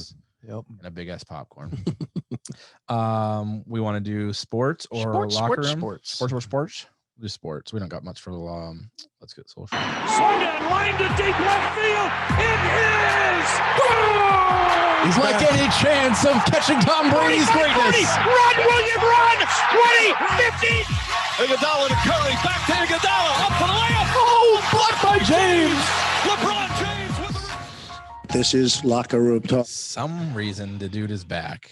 God damn, you gotta my entire life the Browns sucked, so I just latched on to Brady because he was just so great. Be careful, you're gonna undersell Prince Mahomes. And all these people were talking about how, oh, he sucks, he's not that good, and I've always said he was the GOAT. From ring number 2, I said this guy is the best I've ever seen. Wow, from 2. And everybody said I was stupid. Look at me now. He is on his way. Brady's good and Jesse's still stupid. Yeah, whatever. Brady is on his way to Super Bowl number 10. So, question for you: 10. Has there been another time in history where a team has drafted a new quarterback season 1 and they've gone to the Super Bowl that same year? I'm sure. Really? Yeah, probably. I feel like that's like a non-realistic stat. Otto Graham did it. That was a long time ago. I know that off the top of my head. But Brady wasn't year 1. This is Brady wasn't wasn't Bucks, year 1. right? It was his first year playing. He was class of 99 or 2000. Oh, you're not talking about drafting. You're talking about free agency. Just like a quarterback Adding went a to player. a team, like the quarterback's brand new to that team that year, and they Peyton go to the Manning. Super Bowl that year. Warner. Peyton Manning. Kurt Warner. Yeah, Manning went and lost. More often than not. Not a lot, but it does. Yeah. Okay. Warner did it. Manning did Staubach. it. Yep. Otto Graham was drafted. He went 10 years in a row. Not that special. I thought he was more special than he is. Yeah, Staubach was his rookie year. Still pretty he took fucking over special. for Craig Morton. I mean, those are all Hall of Famers that we just named. No, I mean, I can't hate. I mean, it's like we talked about. You can't bet against him. When it comes down to it, here's the thing. The greats, whatever sport it's in, they show up when they need to. Yep. You coast during the season, get into the playoffs when it matters, and then fucking show up. Look, the Saints busted their ass both regular season games, and then they went on and destroyed him in the postseason. Yep. He's good. You can't count against him. Everyone is, per usual, and people do even with the Browns, oh, the refs won them that game, or the refs lost them that game. Everyone was like, it's fucking refs won. I'm like, the dude's it's Tom Brady. Yep. It's fucking Tom Brady. You're not. I'll get into that later, but the refs did not cost them that game. Right now, it's Chiefs by 3 is the betting line. That's pretty fucking close. I was Green Bay by 3 too. I said that it was going to be Chiefs 6.5. I'm trying to bet on it. Where can you go and bet on it? It's not legal, is it? It's geo-locked, but if you have a VPN, you can bet on DraftKings Sportsbook. I'm just trying to bet like $100 on Brady. Yeah, gotta find a bookie, man. They're the underdogs, so take it. You know, it's strange. They're the underdogs in their own stadium with Tom Brady. Going against the current Super Bowl champs, man. I mean, he's back. I don't know. What do you guys think realistically? I don't bet against Tom Brady. Yeah. I think Mahomes is great. I think he will have multiple rings when he is done. I wouldn't be shocked if they won, but Tom Brady has been there 10 times. Unreal. He's won 6 times. He's been 4 times in the last 5 years, and he wants revenge because he should have been there last year, and he knows that he fucked up losing to Mahomes, shouldn't have been there with the Pats in the first place. And now he's got a team that can stand up against him. And Belichick is sick. Belichick is fucking sick, bro. Give us a score and like flow for the game, how you think it's going to go, and then give us an MVP pick. Oh, fuck. I mean, shit. I guess we should say we already know who your MVP pick is. My MVP will be Tom Brady because if they win, nobody will be the MVP other than him. Man, I'm gonna say it's gonna be high scoring. I'm going to say it's going to be 33-28. Brady wins on a last-minute touchdown drive. Okay. What are you thinking, Chris? So for me, I am going to be the only person because by now everybody has bought into Brady. Even the naysayers at the start of this who said there's no way they're going to the Super Bowl. Yep. They've all turned over by now.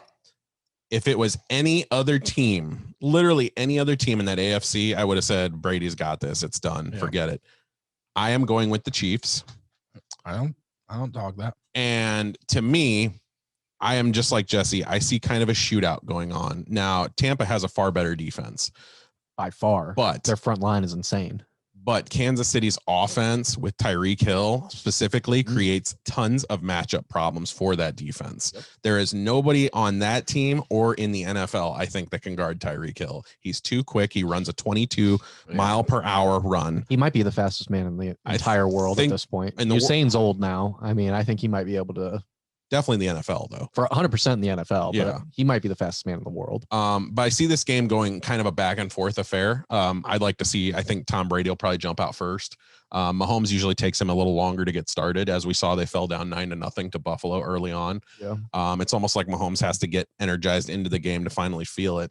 Yeah, I see back and forth. I'm going to go Chiefs 31-30 with a field goal, game-winning field goal. Mahomes leads them on a drive. They give him the ball with too much time left, probably like somewhere in the neighborhood of 2:30. Mahomes doesn't run for the touchdown. No. I think their defense stands for the most part. Mahomes will get a couple of deep throws to Tyreek. That's where I think Tyreek's going to take the MVP, and that's going to set them up like on the 25-yard line for a kick. It's going to be interesting, man. It's going to be a good game. At least we're going to have a good Super Bowl. Mm-hmm. Well, I like Jesse won't be surprised if the other team wins. It's Tom Brady. Look, at this point, there's nothing he does that surprises None me. of us had the Bucs going to the Super Bowl. Beginning of the season. No. I had no.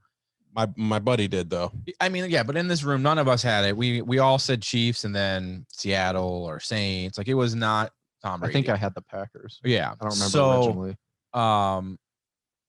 Any other team against Mahomes, I'm saying Mahomes is winning. The only reason I'm saying that the Bucs have a chance is because of fucking Tom Brady. I think it's going to be a very close game.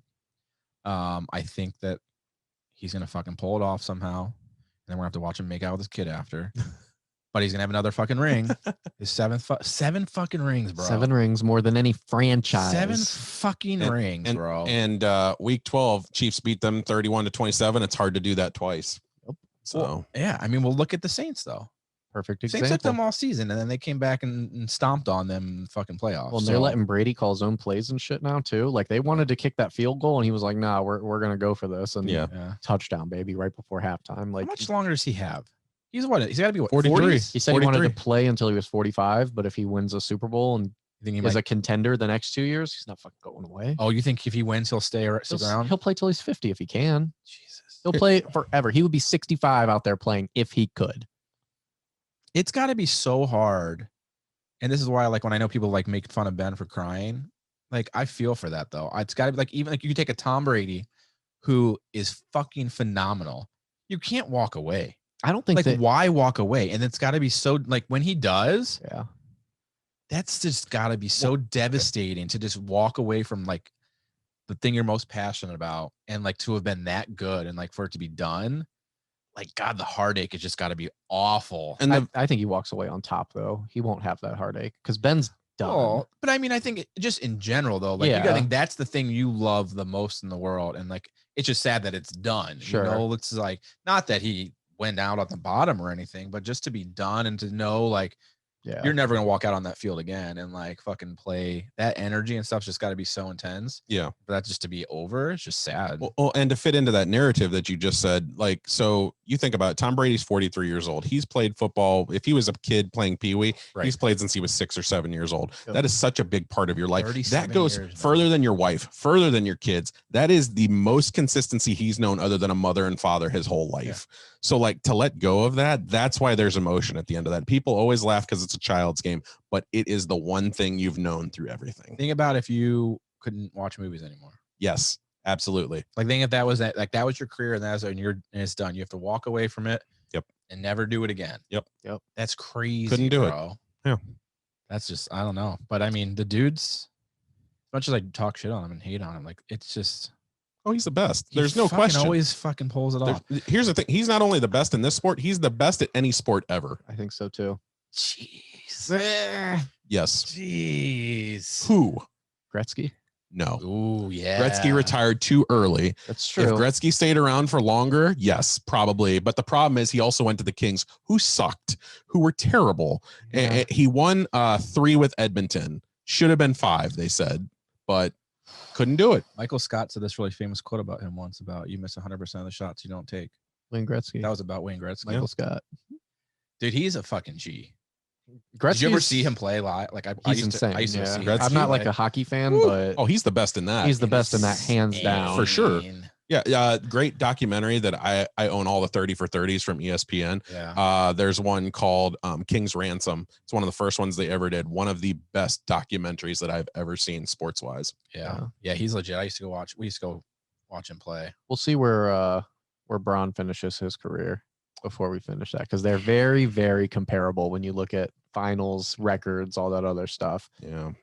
But Brady's 100% in the argument. I don't know. I'd have to think back because there are some insanely dominant athletes. Like Michael Phelps is in that conversation. Usain Bolt is in that conversation. You don't think about it because there was every 4 years when they really, really got to compete. But like, if the Olympics was every year, Usain Bolt would have had gold medals out the 20. ass. Yeah. So if you're saying, if you take that argument, though, greatest of all time in any sport, how does the fact that Brady's only plays a part in half the game play into that? It's the most important part, though. It's the most important position in football, hands down. Has to do the most, has to know the most pressure, touch the ball more than any other player. And the more you win, the more spotlight is on you. So when you fail, people are going to be out there to call you on it. Every single team wants to kill you too. Everybody knows you have to stop Brady. Everybody brings their best against Brady. Yeah. Even guys like Ben and Baker and all these, like, there are teams that go, it's just Ben. He's washed up. It's Baker. He's not that good. Nobody does that with Brady, even at age 43. Like, he is untouched by time. Yeah. Like no NFL player has ever been before. We've never beaten him. We are 0-6 against Tom Brady. The Cowboys are. The Browns were like 0-25 against the Steelers or something like that. Pretty close. It took you guys 70 years to catch up. Jeez. I wanted to talk about that game too. So the Packer game. Yeah. So in my opinion, this was not Brady's doing. Like, Brady did enough to win that game for them. Mm-hmm. This game was cost solely on the Packers' horrible 100%. decision making. So like in the first half, they had horrible defense, but then they came back from that. 3 turnovers and they got 3 points off of that. Mm-hmm. The second half, it was their offensive line, but then they kind of started coming back from that too. They made some of the worst fourth quarter decisions that I've ever seen in my life. And I'm sorry, like this morning, I'm questioning Matt LaFleur right off the bat. Even Rodgers, like who's a horrible team player and a horrible person, as we said last week, called him on the bullshit, though. He said, well, it wasn't my decision. Right, which is bullshit on his part because that's not being a leader, and that's why I don't fucking like that guy. Exactly. That's what I'm saying. No, when they went to kick that field goal, I'm going, all right, so you're on your own 20 or whatever it was. It might have even been closer than that, but you're on, you got 2 minutes left. You're going to put yourself down by 5. You have to make a stop for a touchdown anyways. With 2 something left. Why would you give them a kickoff where they could potentially return it for a touchdown to the 30? At minimum, you're going to give it to them on their 25 and give them time to drive. Why would you do that knowing who they have on that team when you have to make a defensive stop anyways? You go for the touchdown to tie, and then you make a defensive stop. If you stop them and hold them to 3, you've got timeouts. You can play for the field goal to tie the game, go into overtime, or to win it. It was terrible coaching in that point. So here's the thing. Like when the Buccaneers got the ball back with 2:16 or something, whatever was left, I was like, look, first down wins this game. That's it. And the only reason it needed 2 first downs is because the Buccaneers made a bad play. They decided to go down before the 2-minute warning. Or they went out of bounds before the 2-minute warning. So they had like 2:02 left, something like that. And it gave the Packers another timeout, basically. Right. So I'm like, all right, well, 2 first downs and it's over. I'm like, there you go. They got it. It was cream cheese for Tom Brady. Like, that's the thing. Like, I don't understand this decision. So I was kind of calling you guys out 2 weeks ago with the 4-minute call left. I said, I don't like giving the Chiefs back the ball. I think you go for it and you ram it down their throat. And I think the Browns, had they gone for it, we'll never know, but I think they would have succeeded. And at least with that, though, like, at least they had the field position argument. There's no argument for the Packers. No. Like, that was stupid. Yeah.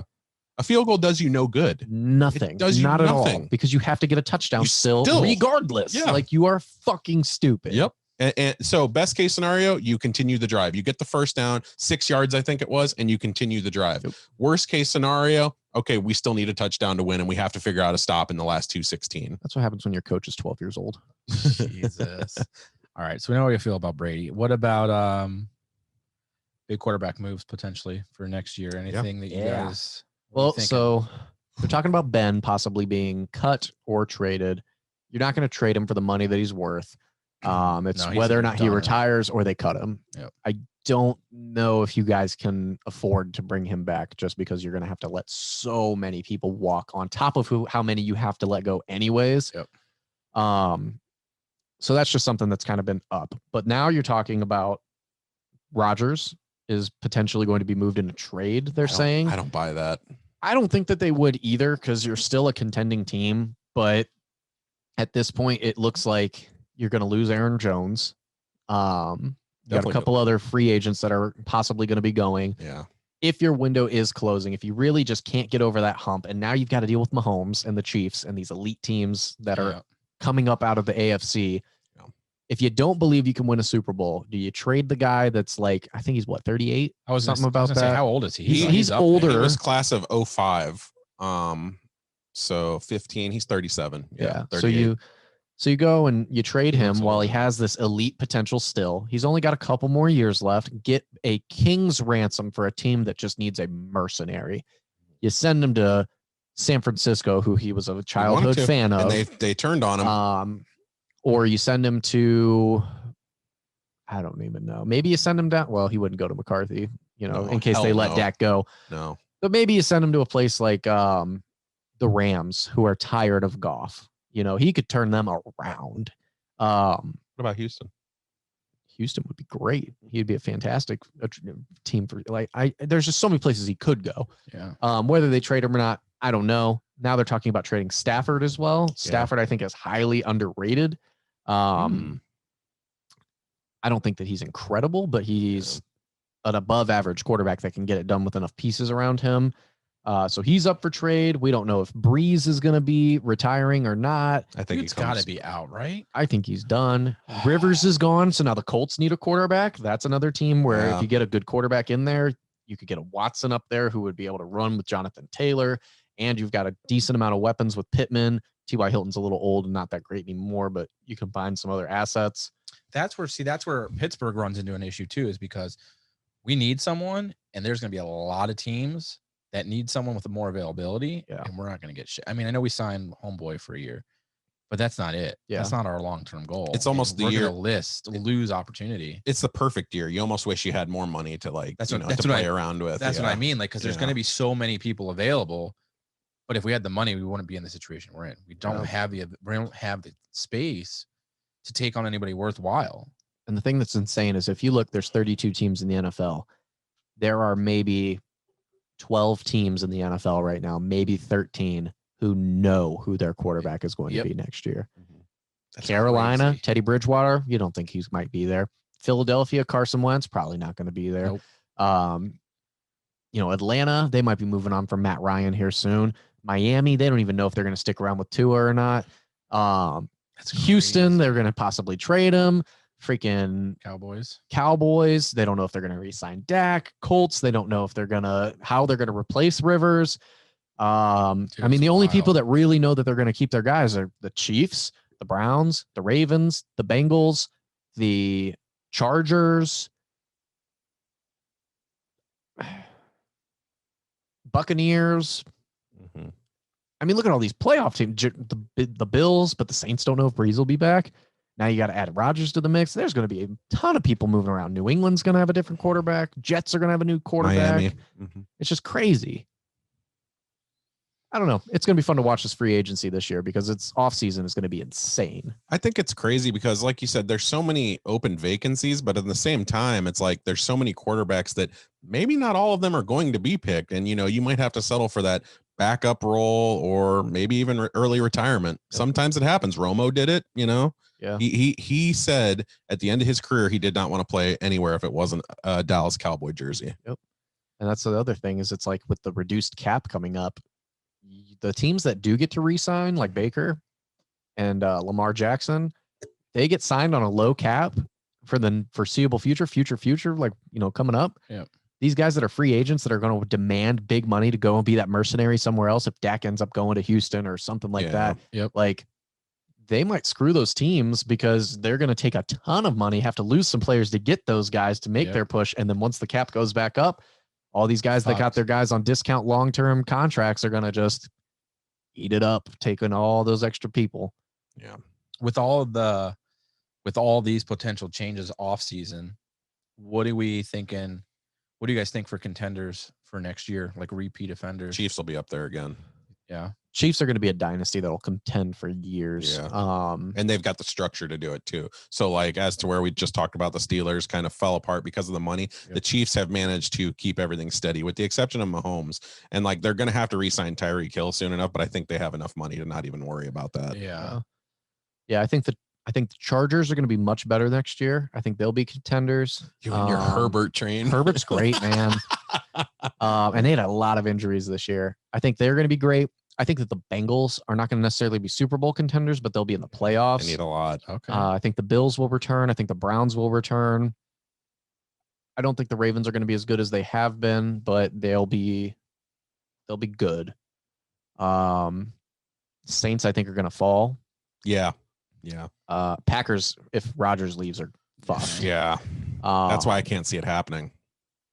I'm trying to think who else was there. The Bucks, I think, take a step back next year, even if Brady returns, just because at that point he's got 7. And I know that he's got competitive spirit and everything, but if he wins this, I could see him riding off into the sunset. I think he should. Here's my 1, I'm leaving. So if he wins this year, you don't think he continues to play? Or I think I've said in the past that I think that he would play as long as he can win. And there's a part of me you that just said believes, that like 15 minutes ago. No, I'm saying, and that's what I'm saying. Like, I'm so confused now. I think, like, when I look at him, I think that, but yeah, I don't know the guy personally, and I feel like if it were me, I have done what nobody will ever do. Right. No one will ever do this again. It will be untouched, like Jerry Rice's records. Like nothing will touch this ever in the history of the game again. Yeah, I have more Super Bowls than any franchise at this point. They will catch up to my record. I will not catch theirs. I'm done. I am a legend. Yeah. I am a god in this sport that will never be touched. I can go and I can say I never lost it.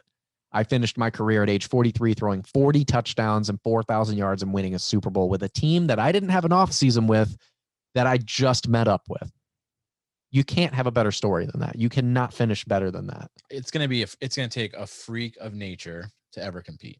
Just the amount of records he has and what it takes to get to a Super Bowl and win that many times. I mean, we never thought we'd see another Jordan or like even a Kobe or something. And LeBron came along and fucking made us all be like, what the fuck? Yep. So, I mean, it's going to be a long time for there to be another Brady. You retire at whatever, 43. What do you even fucking do? Whatever the fuck you want. But what do you even do, man? 1 letter, 2 words. I beat time. Yep. Yeah, dude. He did. I know. It's crazy. Yeah, it's going to be interesting to see what happens next year. I mean, there's obviously going to be some return contenders, the obvious ones and stuff, but I'll be curious to see when all of this pans out. What does it look like for some of these teams that did real well this year that are going to fall off next year? I would, my money would be on the Chiefs again. Like win or lose this Super Bowl, I would say the Chiefs would be my favorite again next year. And I think that's the end of their window because then his big ass contract kicks in. Yeah. And you got to start cutting some people here and there. You're not going to have Sammy money, anymore. You know, Tyreek's going to want a huge contract. Kelsey already got re-signed, but he's taking in big money. Your defense is going to take a huge hit. Guys like Tyrann Mathieu, he ain't going to be there anymore. So if all that happens, they're definitely always going to be contenders because he really is that good. But the level of them being in the Super Bowl every single year, it always goes off whenever you get somebody as an extension. You know what this is? This is him setting the ground for his team. Now ask him who's going to be in the Super Bowl next year. Yeah. Baker Mayfield in the Cleveland Browns, baby. Dick sucking aside, you really think they're going to go to Super Bowl next year? I think they'll contend for it. I wouldn't say that anybody is going to beat Patrick Mahomes at this point with the team that they have. I think Baker can get them to the Super Bowl. I would say it would probably be after they have to lose some of those guys because of that contract, though. Yeah. Do you think that Odell's out? I don't. You think I can keep him? Really? Yep. I think he's out. He has to be. Because I think that you're not going to find a receiver that is that deep threat elite speed that you need, and he is that deep threat speed. Look how they played without him. I know. I mean, I don't how think well they did without him. I don't think Baker's that quarterback though that throws that deep ball like that all the time. I think he's this guy that 20 yards out, something like that. Sure, 100%. And you've got Jarvis Landry for that. You've got a couple other guys too. Rashard Higgins and Daryl Hodge and all them. And I agree with you. He's not the big time bomber going to throw it 60 yards every game like a Mahomes will. Mm-hmm. But when you get to the playoffs, like the Chiefs, you needed that guy to spread that defense because they said, okay, we're going to trust that your receivers aren't going to be able to get open that quickly. So we're just going to send 6, fluster Baker, make him force the ball out, and you're going to have to throw to Hunt, and we got a guy spying him. Yeah. Where when you got Odell going, you can't do that shit. Yeah. Even if he doesn't throw a single ball his way, that opens up all that stuff in the middle that was not there against Kansas City. And it completely changes your game. You got to find a burner if you can't keep Odell. If you want to trade him off, that's fine, but you better get somebody that's fast as fuck on the outside that can create some separation because the offense doesn't work without him. I'm just claiming my victory on this show that I said Baker was going to be better once Odell got injured. I said that exact week, and he was. Yep. Me too. Yep. I've been saying it since last season. And to me, I don't think you can keep Odell. I really don't. I don't think there's any reason to. Like, I know you said the deep threat, but like, I wouldn't be I'm not opposed to him being traded at all. I just don't think they're going to let him go. You could draft a guy. You could sign a guy. You can always get another deep threat. Yeah. And the thing with Odell is a lot of the time he's shown that he's more of a problem than he is a solution. Yeah. And with Baker finding his groove and finally getting his confidence in with this new coach and the system and everything, I think to bring Odell in and to force those throws is only going to hurt him. I agree. I think with an offseason, though, in that Stefanski coaching, maybe you can actually make him a weapon and not have to have just like forced throws. I don't know for sure. I think the issue with Odell or the thought of letting him go is he's one of those like what ifs. Yeah. He is that superstar and what he was and what he could be. It's like you don't want to let that go because of the potential. Mm-hmm. But is it worth the cap and is it worth the unproductivity? Like they did perfectly fine without him. Yeah. And I think Baker plays better without him, but if Stefanski can come in and do what he did this year and find a way, because you got to think how they played, and that was with going through COVID with no preseason, barely any practice availability, like going into the craziest season ever and be that successful. Yeah, if they have the real ability to actually practice this year and Odell actually show up and be there to the non-mandatory stuff, I don't know, man. It'd be great to have him be successful because he has the ability to oh god, yeah, to make them realistically Super Bowl contenders. But I don't know if they actually keep him on. And I speak to Stefanski on this. As a coach, you just have to figure out where a superstar fits into a team first mentality. Yep. So I have one last thing. Chris inspired me with the money fuck mind fuck. Money mind fuck. That's still a work in progress. So I saw a meme today that said Brady has gone to 10 of his 21 seasons to the Super Bowl, which is 47%, which is higher than Steph Curry's 3-point rate, which means that he is more likely to go to a Super Bowl than Curry is to hit a 3-point shot. Yeah. So Steph Curry's a little. I looked up other second most threes of all time. I looked up other random statistics, all mostly related to football. I think one is basketball in here. Oh, the magic number is 47, whether it's a percentage or just a basic number. Is it higher or lower? Okay. So is Tom Brady's 47 higher or lower than the average life expectancy of an NFL player? Jesus. Yeah, that one's dark. I wanted to start with it. So you're saying does the average football player live past 47? Yep. Or less? Lower. Concussions and you think damage. The life is lower or his number is lower? Life is lower. I think the average football player lives shorter than 47 years old. It is actually higher, but it is close. The average football player lives between 53 and 59 years, which is still incredibly short. Brain damage, dude. Jeez. Okay. Drew Brees is the only NFL player to throw for multiple 5,000-yard seasons. Is his percentage of the total amount of players higher or lower than Tom Brady's 47%? So of the multiple people who have gotten it, Brees has done it multiple times. Is his percentage of those totals higher or lower? Lower.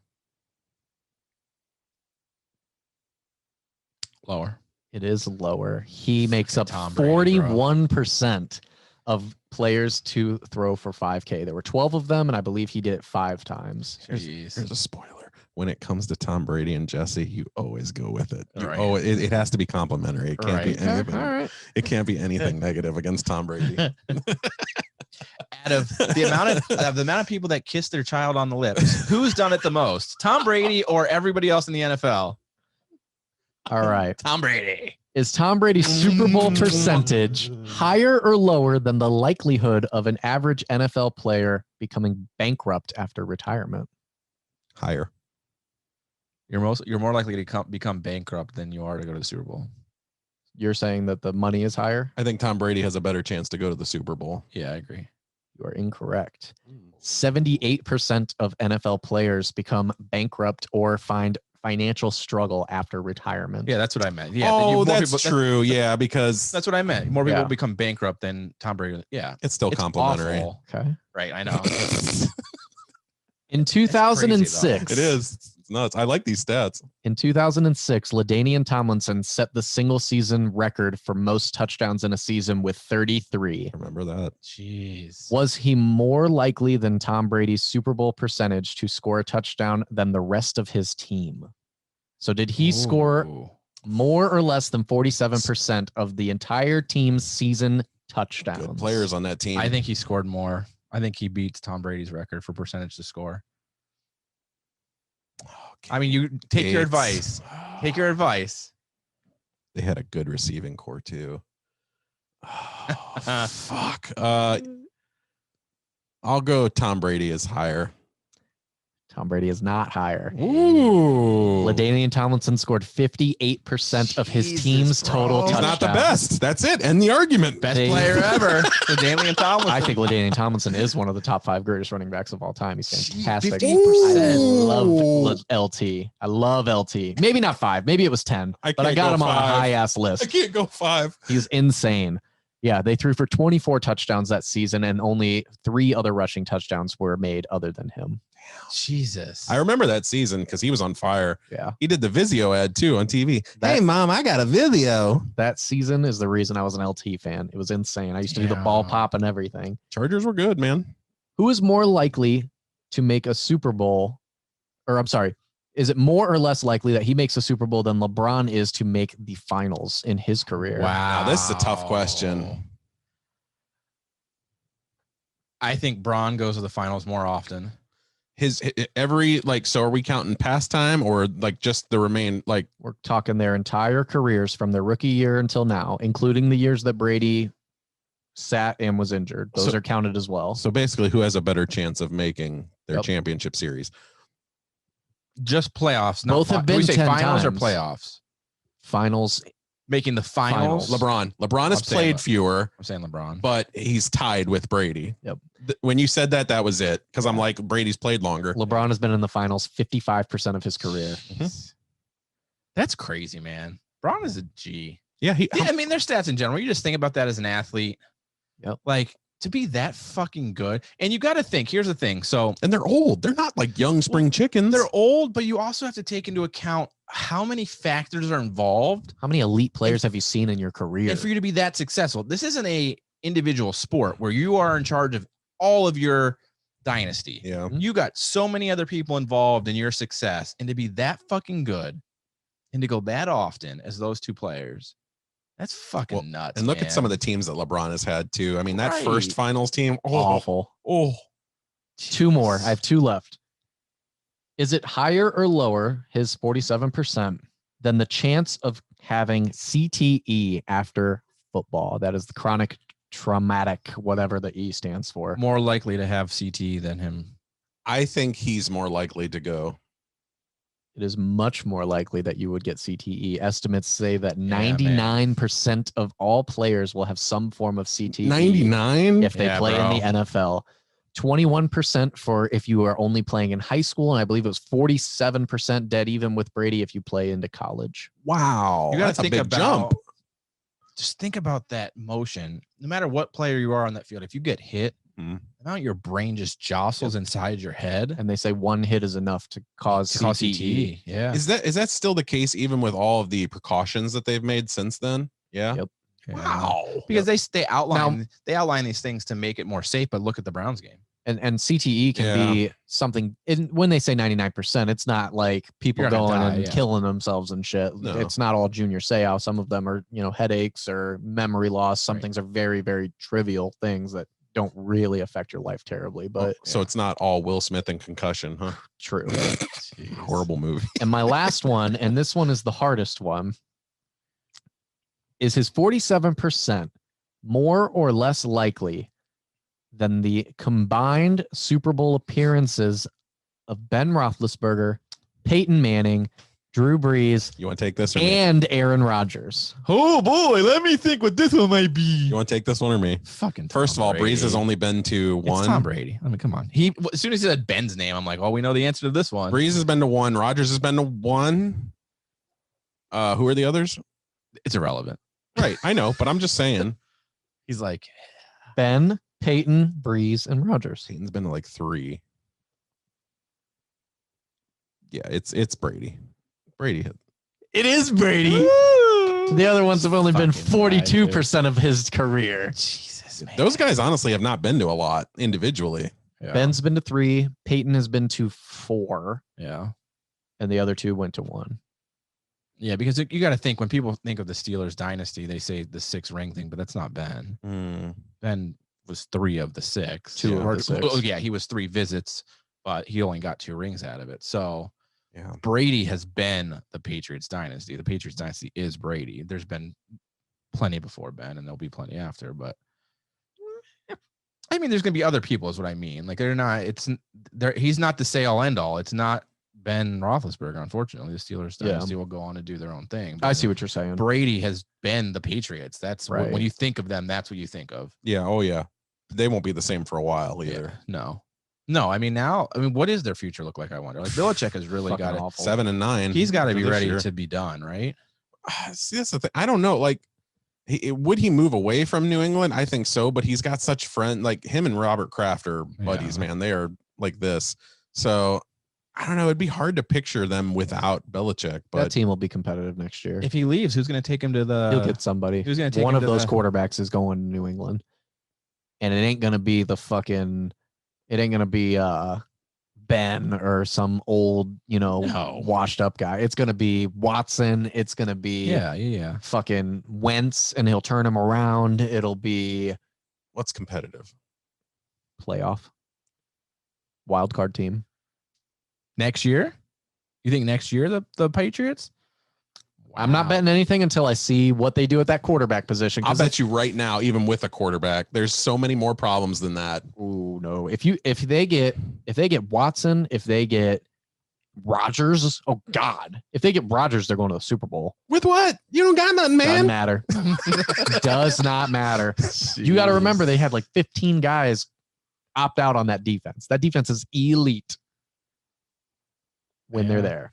It's not happening. The Bills are going to own that division for the next. They'll own the division, but they'll get in the wild card, and they won't be far behind the Bills. They'll be a game or two if they get a quarterback. I will preface with that. If it's Cam Newton again, they ain't gonna be shit. If they go with Stidham or draft somebody, they won't be shit. But if they can get one of those elite quarterbacks in a trade, all bets are off. Okay. Final thing for sports. That's all I got. Got Kevin Love in the Nets. Yeah. Don't really care about that. Yeah. Do you guys care about Kevin Love? Do you guys like Kevin Love? I like Kevin Love, but he's done his job for me. He got me a ring. He can do whatever he wants. Go get your money. I think, I don't hate him. Go get your money? Go get your money. You think he can get much? They're going to get much for Kevin Love? He can get more than what he'll get with us. Yeah. Well, yeah, I agree with that. But I don't. I love Kevin Love, but I think he's on the outs. Especially the way that the NBA is now. Like, he'll get a major paycheck still. You think? Yeah, man. Even going to, like, what do the Nets even at this point have to offer up? Like, even I was looking at their picks when we were talking about that beforehand. Yeah. They traded a lot for the Harden deal too. Yeah. So like they've given away, I don't think they have a first round pick for the next 3 years is what I saw. They don't have anything to give. They have many players to trade at this point. Yeah. Like, what are you going to give for Kevin Love? You've sold your future. Can you give just money in a trade? Maybe they'll make a 3-way trade and say, fuck Kyrie and send him off somewhere. I was saying they're going to try and send Kyrie back, and I hope they fucking say no. I don't want Kyrie back. Fuck Kyrie. I don't want Kyrie back. Me either, bro. He's a mess. He's a fucking drama queen. I'm a big Kevin Love fan. Yeah. But I mean, if he goes in, that's great. He'll have the opportunity for a ring. Yeah. But I just don't know what they have the ability to trade for him at this point. Like, what are we going to get on the Cavs? The Cavs need to get some shit going too. So yeah, and they're surprisingly not a bad team this year. Like the Cavs are fighting. Okay. Yeah, like they have 2 wins against Brooklyn back to back, and that trade ended up working out. Jared Allen's been great since he came in. Yeah. They can be a playoff team. Be playoff. I mean, playoffs? They're not going to be contenders for a long time. No, I didn't say that. No, I know. I'm just saying in general, like they're not going to be contenders for a long. I mean, got some young pieces though. I know, but man, the NBA is young just bull, man. Darius Garland can get his act together. The NBA is like the NFL. You're going to have those elite teams that carry it for a long time. You got to get the hopes of getting that one player that's going to carry you, and they just aren't going to. I don't see it happening anytime soon. It's at least tough this year. Yeah. But if you get Kyrie, get the fuck out of here. For Kevin Love. Nope. Actually, Kyrie wouldn't fit with this team because I don't think that he could. He's not a leader. He's not. And he's not going to carry that team. And Sexton too ball dominant for him to be on the court with him at the same time. But that's what I'm curious about. Even the Nets, what they're going to run and do. They got a lot of hot heads there. Yeah. That dynamic there is going to be tough. They've got talent. Give me your future picks. But I don't trust that you guys are going to work out. I think you're going to break up in a couple of years. Give me all your first round picks in the next 2, 3, 4 years. Right. And then, I mean, they're down for that. Remember those Boston trades? They traded the fucking house and screwed their team for a decade. The Nets used to be dope several years ago. Yeah, with Darren Williams in like 2004. That's what I was gonna say. They tried this previously, where they tried to do this big team, get all these people together, and they fell on their ass, and it didn't amount to anything. They took all the Celtics old players. Yeah. None of this is relevant because LeBron and the Lakers are going to win it all. I would say you're not. It doesn't matter. It's true though. Honestly, it doesn't matter what they build. You're not going to compete with that. Yeah. He's going to go again because they don't have any bigs. They can't hold up with fucking Anthony Davis and right, bro. I don't know who else is playing out there right now. I haven't watched any of it, but still, it's over. Yeah. Let's get social quickly. Let's. All right. It is July 20th, 1969, and man is about to land on the moon. Freedom itself was attacked this morning by a faceless coward, and freedom will be defended. I did not have sexual relations with that woman. That's the way the news goes. Hey, yo. Let's get social. We don't have a lot going on Let's Get Social because, like we mentioned last week, we're sick of talking about the same old bullshit. It's not our thing. Joe Biden's the president. Kamala Harris is the vice president. They're signing executive orders. COVID sucks. Here we go. Couple things. Rudy Giuliani, Borat's best friend, is being sued by Dominion voting machines for slander, and he's fucked basically. And Trump has written him off. Mm-hmm. Trump. Speaking of Trump, have we heard from Trump at all since left office? No. I'm surprised by that. No. Did he get his social media back? I think he did actually. Did he? He's probably on a short leash with it. Did you guys see this happen when I was filming at Evans last week? Did you see that they renamed the official White House page, like the registered one? They changed the name of it to the Trump White House. Really? I was like, how the fuck did you pull that off, bro? Yeah, they renamed the page. I was like, what the fuck? But anyway, so Rudy Giuliani is being sued. He played a part in saying that they rigged the machines or whatever. So he's being held accountable. $2 or $3 billion, $1.2 billion lawsuit or something like that. So now do we know the difference between freedom of speech to freedom from speech? Right, correct. Freedom of speech does not mean freedom from consequence. Mm-hmm. Just keep that in mind. I don't really know too much about the story, but I think it was just kind of interesting with all of that was going around and all the people that are saying they had facts to prove that Trump rigged this election or whatever, and there's none. Now this person's being held accountable to it. I didn't realize that Giuliani played a big part in that. So when you sent that, I was like, oh, really? He was the mouthpiece of all this. So he was the one pushing everything. Yeah. When they did those stupid, press conferences and all that, he was the one saying, we're going to find justice and we're going to, all this. It's so weird the downfall that he took. Giuliani? Yeah, like from being like the big New York, was he the mayor, governor, whatever? Mayor, 9/11. And then he's turned into such a fucking dweeb. Dude, I remember during 9/11, like they brought him on SNL for that first episode after, and everybody loved him. They were, applauding him. He was this hero. Man, how the mighty have fallen. Bro. So that's going on. And then Kamala Harris. So there's a couple things going on. So I drew up a sticker for her. It was per suggestion of a friend of mine who saw the MLK one and stuff and said, hey, a really cool one would be do one of Kamala from when they were doing the debates and she said, Mr. Vice President, I'm speaking, whatever, which I thought was a cool moment. Like she held her own, whatever. You captured that perfectly too. I was like, I'm cool with creating a sticker of that just to solidify that moment in history. She has now actually been elected. At the point she was just debating to be the VP, but she's actually there now. So let's, I'll draw a sticker about that, whatever. Mm-hmm. But I posted it and now it's turning into this whole, she's a whore and she slept her way into office and I'm not going to support her just because she's a minority woman and this, that, and the other thing. And when I made the sticker, it wasn't really about that. I'm very not anti-politics, but I'm not very political as far as I'm not party driven. I'm not Democrat or Republican. I don't care about any of that stuff. I drew it as a way to just kind of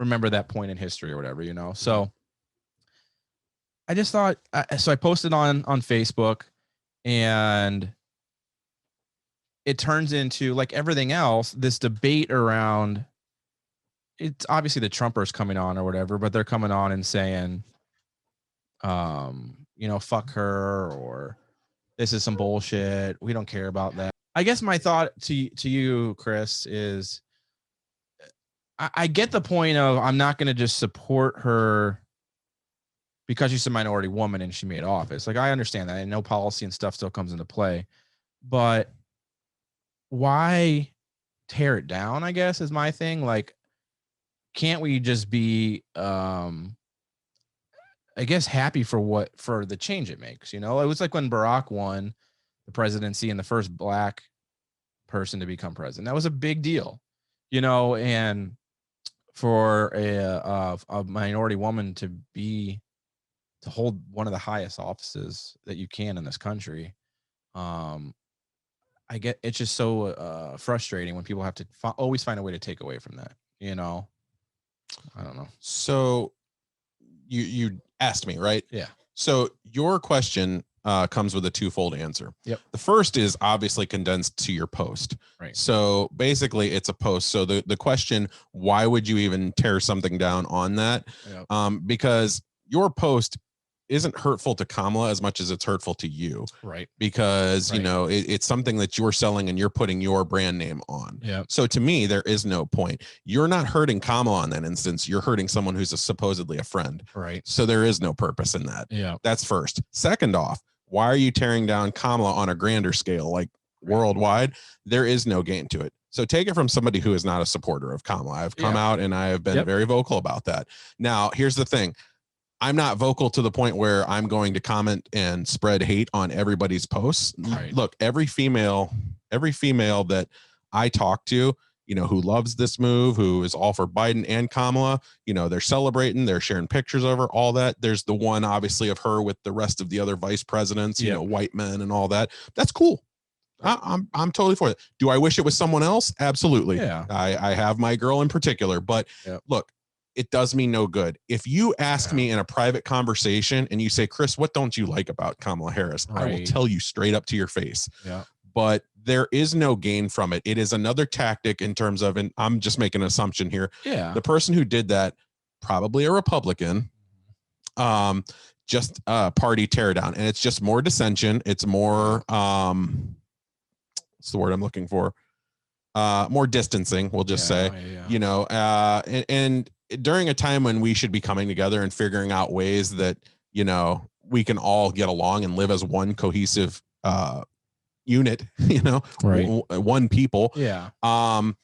There is no meaning to it. So even if you don't like Kamala Harris, you should be wishing for her progress. You know, you should be wishing for her success. That's where I come from. I want her to prove everybody wrong, myself included, and I want her to be this kick-ass vice president. Right. And it's kind of like what we talked about last week, where with Biden now being the president, it's like, why wish for him to fail? Yeah. It's only going to hurt you. It's not going to help you. And the whole, like, not my VP, it is. It is. You know, unfortunately, that's how the country works. But I said the same thing to Democrats, though, when they said Trump's not my president. I said, he is your president. He is. Yeah. Whether you like it or not, it's still your president. That's who was elected to office. You're a citizen of this country. That is your president. Mm-hmm. That's your vice president. That's who's going to govern this body of people. That's how democracy for the next works. 4 years. Yeah. And the sad part is, and it's really disheartening as a male, is that majority of the people bashing it are white men. Yeah. And I'm like, I hate racist bigots. That's really all it comes down to. I hate fucking white dudes who will find any and every reason to negatively comment on something that is progressive or that is for equality or is to better racial divide. And there's, whether it's a haha response to it where they just click the laughing face or comment on like, she's a joke or haha, what a fucking loser, you know, whatever it is. I'm like, bro, how about we support that? Like you're the problem. Well, if you care about America, you should be rooting for that success. Right. You know, and it's like, look, even at the end of the day, what's the most you've lost from it? Well, I was wrong. Right. And like you said, like, I'm not saying I'm for or against her, you know, like it wouldn't have been my first choice for vice president, but at the end of the day, that's not what the post was about. You know, the post was meant to be about the doors that it opened and the barriers that it broke down and what this means for other women and for young girls or parents that are raising young women and that they can say, look, you really have the opportunity to do anything. Yep. You know, that's the dream. That's the American dream, that no longer as a woman do you have to be held back from doing those sorts of things. And regardless of you like her or not as a political person, we should still be in support of what that message means, you know? And I don't know. I just find it very disheartening when that's the case always. And to your point, yeah, I'm sure it's Trump supporters for the most part. I mean, I don't know what other reason you would negatively have to bash her. She's been in office for a week. Great. Yeah, she was the mayor or governor or some office in California. That's fine. But now she's the vice president. Let's see what becomes of that. So the real question behind all this is, which one do you value more, party loyalty or do you value American loyalty? Right. So like if you're, you know, prone to jump on her and all this stuff, it's obviously you don't want America to succeed. Right. Because, you know, like it or not, as you said, she is your vice president and you should want her to succeed regardless of how you feel about her. It's the fact that when she does better, you do better. Everybody does better. And if she fails, you know what? Squash her then. When push comes to shove. Reelected. Yeah. The thing is, you're basing all of the the preconceived hate on past stuff, and her past is dark. There's no doubt about it. I will say that in San Francisco and Oakland particularly. But like, look, everything that she is now is vice president. So from this point forward, it's her history to make. Right. So if she screws up, she is one of the worst of all time. Squash her. I say hit her as hard as possible. But she is on day, what is it, 5 of this so far? So, let's see it out, guys. I said the same thing, though, like I said to Democrats who had preconceived notions about Trump. Doesn't matter whether they're right, whether they're not. That's not for me to say right now. It's just that you should be rooting for his success just as you should be rooting for hers. And that's how, and that's the issue. And we've talked about this on several shows, is this country votes by party, and it doesn't matter what the policies are. It doesn't matter what the person is. The majority of people are so stuck in that mindset that that's all that matters to them. And it continues to divide. That's the fucking word. Damn it. Is that what you're looking for? Divide? Yeah, it continues to divide us and create failure, because or most level-headed or logical people are going to vote for or are going to garner or want the success of whoever it is in office, regardless if you hated Trump or not. Wishing for him to fail while still in office was not going to do us any good, and it's only going to negatively impact me. So I don't want anything negative of Biden. I don't want anything negative of Kamala. I want them to succeed and for it to better us. And hopefully these next 4 years we move forward in a positive direction. And if the people aren't happy with that, you know what? Great. You got the opportunity to vote them out of office. Yeah. And that's one of few things that people should take away from their favorite politicians is that, so even after that day, once the election was decided and, even through all the controversy and all that bullshit, like Mitch McConnell still came out and he said, look, Joe's our president. We need to get behind him now and all that. So why is it good enough for a politician, but it's not good enough for the people? What's the disconnect there to where politicians can value American loyalty, but people, they're closer to party loyalty? It's strange to me. We're a people of hypocrisy. I mean, with so many things, even outside of politics. It was the same thing with the Capitol riots and the Black Lives Matter riots. It fits the agenda when it works for you. They were thugs and criminals, and these people are patriots. Or it was okay for us to say it was Antifa when it was Black Lives Matter, or it wasn't Antifa then, but now it's Antifa because it fits our agenda. They will always find a way to make it fit. And the people that voted Trump were, like you said, the opposite of, but for the same point is, I'm sure they were saying, no, it is your president. When people that didn't vote for Trump said, well, he's not, because I don't agree with him. And now they're the ones that are saying it's not my president or not my. That's that hypocrisy. That's the thing. It's that hypocrisy, and it's just so frustrating to me, because if it's cliche as it is, it's always that like one step forward, 2 steps back. Like it seems like we're making progress. Trump's out of office. We should be coming together as people to start fresh, regardless if you liked him or not. Like, it's a fresh start. Let's move it in the direction we're going. Try and get past all the racist shit, and it's just never ending. I feel like we're never going to see an end to the bullshit. Yeah, and look, if the Trump years was everything to you, if you thought it was the 4 greatest years ever, look, nobody's taking that away from you. You can play that narrative for as long as you live for the rest of your life. You got 4 years out of it. That's awesome. Like, I'm a libertarian. We haven't gotten 1 fucking day out of it. Okay. Like, enjoy your 4 years. You got it. Have your freaking Donald Trump bed sheets, on your windows, all that. I don't care. But like, now it's a new day. It's time for a new presidency. And when that happens, just get behind it, dude. It is what it is. Nobody's controlling you. Nobody's freaking rigging elections and all that stuff. The narratives have already been proven wrong. That's the other thing that's frustrating too, is the 90. I have nothing to back the percentage, but I'm just going to go off on a limb. Like 90% of the people that are like Trumpers, like where you're hardcore and he's your god, the things that you are supporting him because of, or the things that you don't like of Joe or you're against of, do not affect you whatsoever. You're a middle class or wealthy white person, and the laws that they're trying to be against or for are never going to affect your daily life. and all you're doing is hurting and hindering people that you probably supposedly call friends online. Mm-hmm. You know, people that in the LGBTQT demographic or people of minorities, you know, those are the people that are really the ones that should be enraged or upset about any sort of change in politician, because they're the ones where really their lives are or could be changed every 4 years based on laws that are passed that are going to impact them. So you brought that up, and that reminded me of something that I wrote, and I reposted this recently. Yeah. So I wrote this 4 years ago when Trump got elected in. I said, a president, regardless of who it is, doesn't make my life. I do.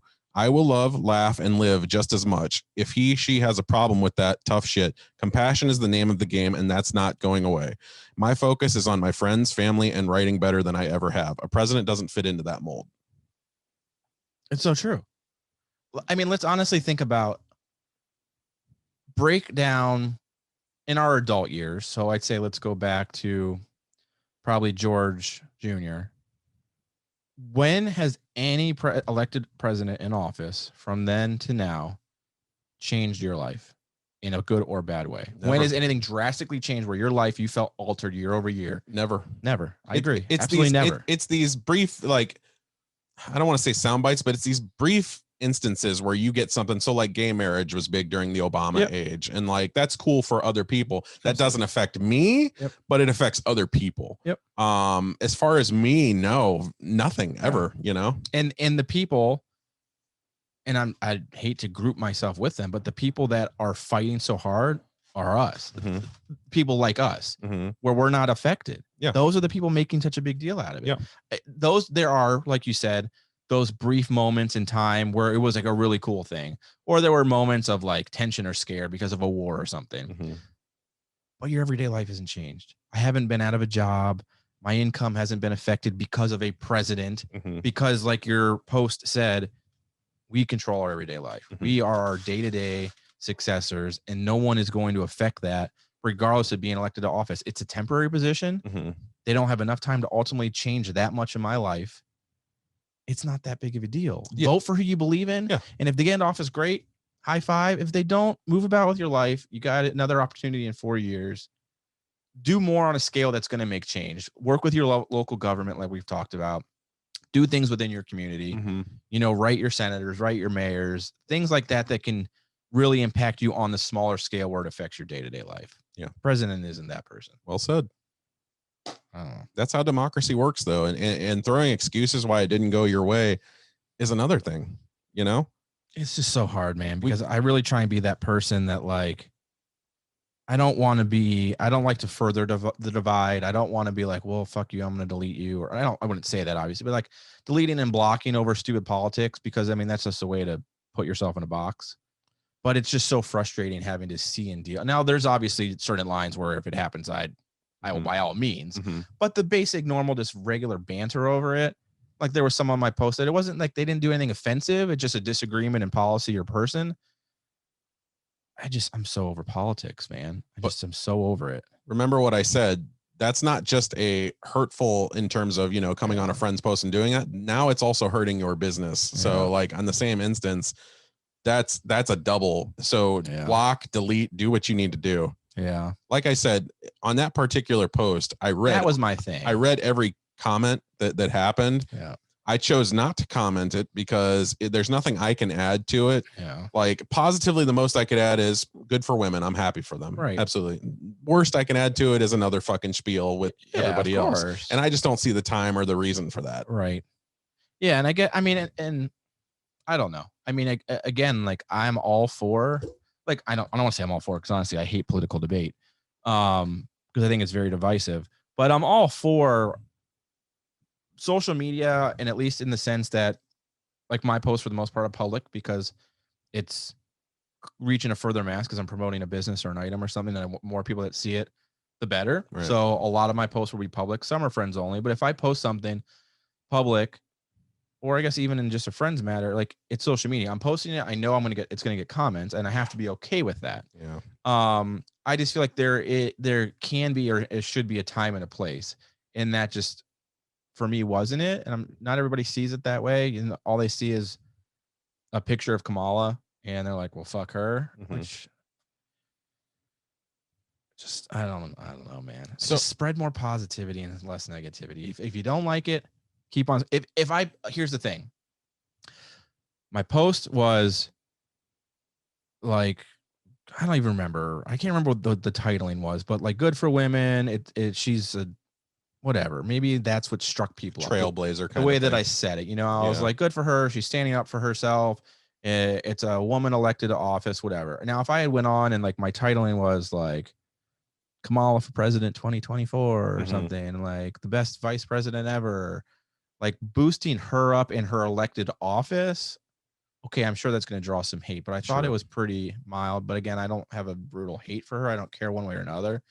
So it's just any positivity or any positive light shown on a person that they don't agree with. They're going to try to cut down anyway they can. I get. Because we've all heard that phrase from our mothers when we were younger, is like, oh, they're just jealous of you. Don't worry about that. But this is kind of the case here. They're really insecure with themselves. And that's the problem. The problem's with them, not with the person. And you know me, you're the same way. Jesse, the same way.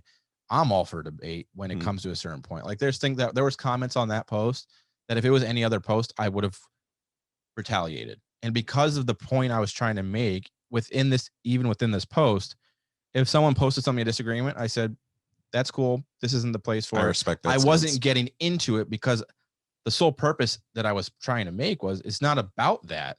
So I let them go on their way. Whereas if it was any other post, I would have been like, show me the facts, show me the reason why. Because there was comments made that were probably just the normal Trump or bogus shit with nothing to back it. But I wasn't even going to debate it. I said, let's move on. Any other post whatever bullshit you want, but let's not on this one. I'm not here for it on this one. You were wrong on 2 instances, and I'll say why. Absolutely. 1, you are very loose. Yeah. And 2, you are a sack o' shite. Dude. I can't with that girl. I couldn't keep a straight face. I can't that was one that I did get into it because I was just more so blown away. I was like, is this girl for real?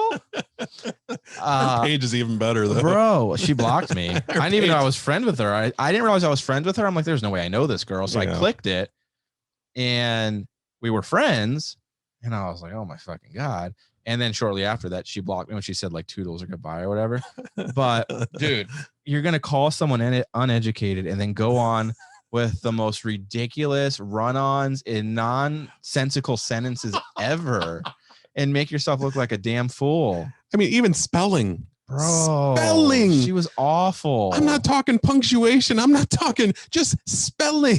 Dude, my favorite was when she wrote fuck off, but spaces in between the letters so that like the algorithm didn't catch her. Oh, that's why she did that. Okay. And I called her out and I'm like, what, are you scared to get banned from social media just like your hero? Yeah. I'm not scared of shit. Shite. Dude. Shite.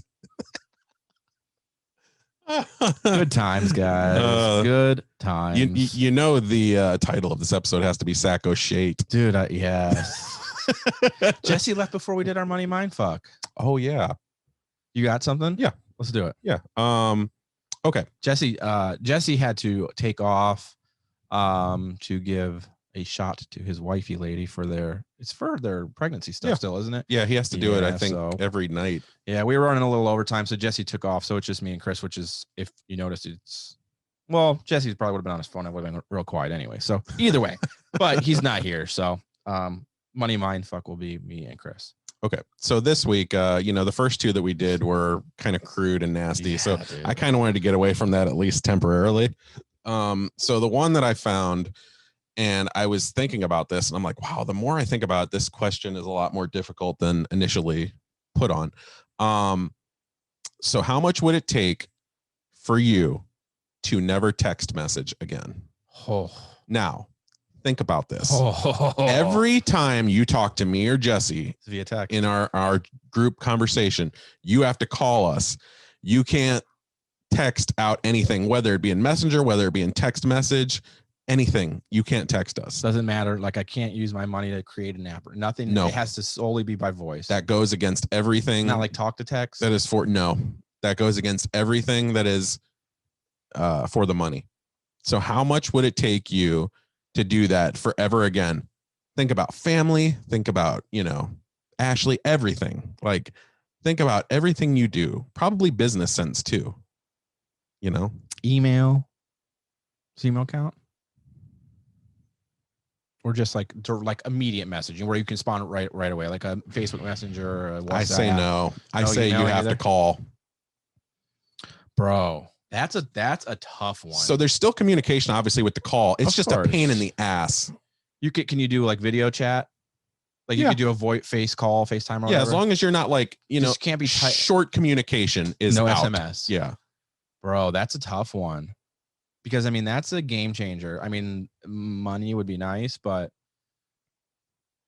the creation of text messaging is like one of the most convenient things ever. It's changed our and shaped our society. Hate answering the phone. I hate talking on the phone. I hate it. And not to mention, so even outside of just the convenience of quick text, hey, what's going on? When are we meeting? Without having to call or anything. It also creates a paper trail for you. Like if I need to go back and see it, it's there. Yeah. So now I have to take into account that if I can't text message anymore and I call, I've got to have a notepad, and now I got to write down everything that I need to remember or save. Yeah. Bro, I don't know if amount of money could replace that. What I love about this though is it's something that like on surface level, it's so easy. It is. Give up text. Yeah, no problem. It's those people all the time that say, I would never go on Facebook again, tomorrow. It's fine. But like, especially when you see, $1 million, $2 million in a briefcase open up to you. But then the more you think about it, you go, how much do I use text to communicate to loved ones, to friends, everything? If you told me a year, okay. But you're talking forever. I honestly don't know if there's an amount of money that could replace that. Let's start with a year. How much would it take? A year of just no texting? $1 million. $1 million. Too low or too high? No, I find that's impressive that's how much you place that value on. Which when you really think about it is really sad. Yeah, 365 days. Yeah, I mean, it's really sad, but I just really think about the impact it would have on my life and what would be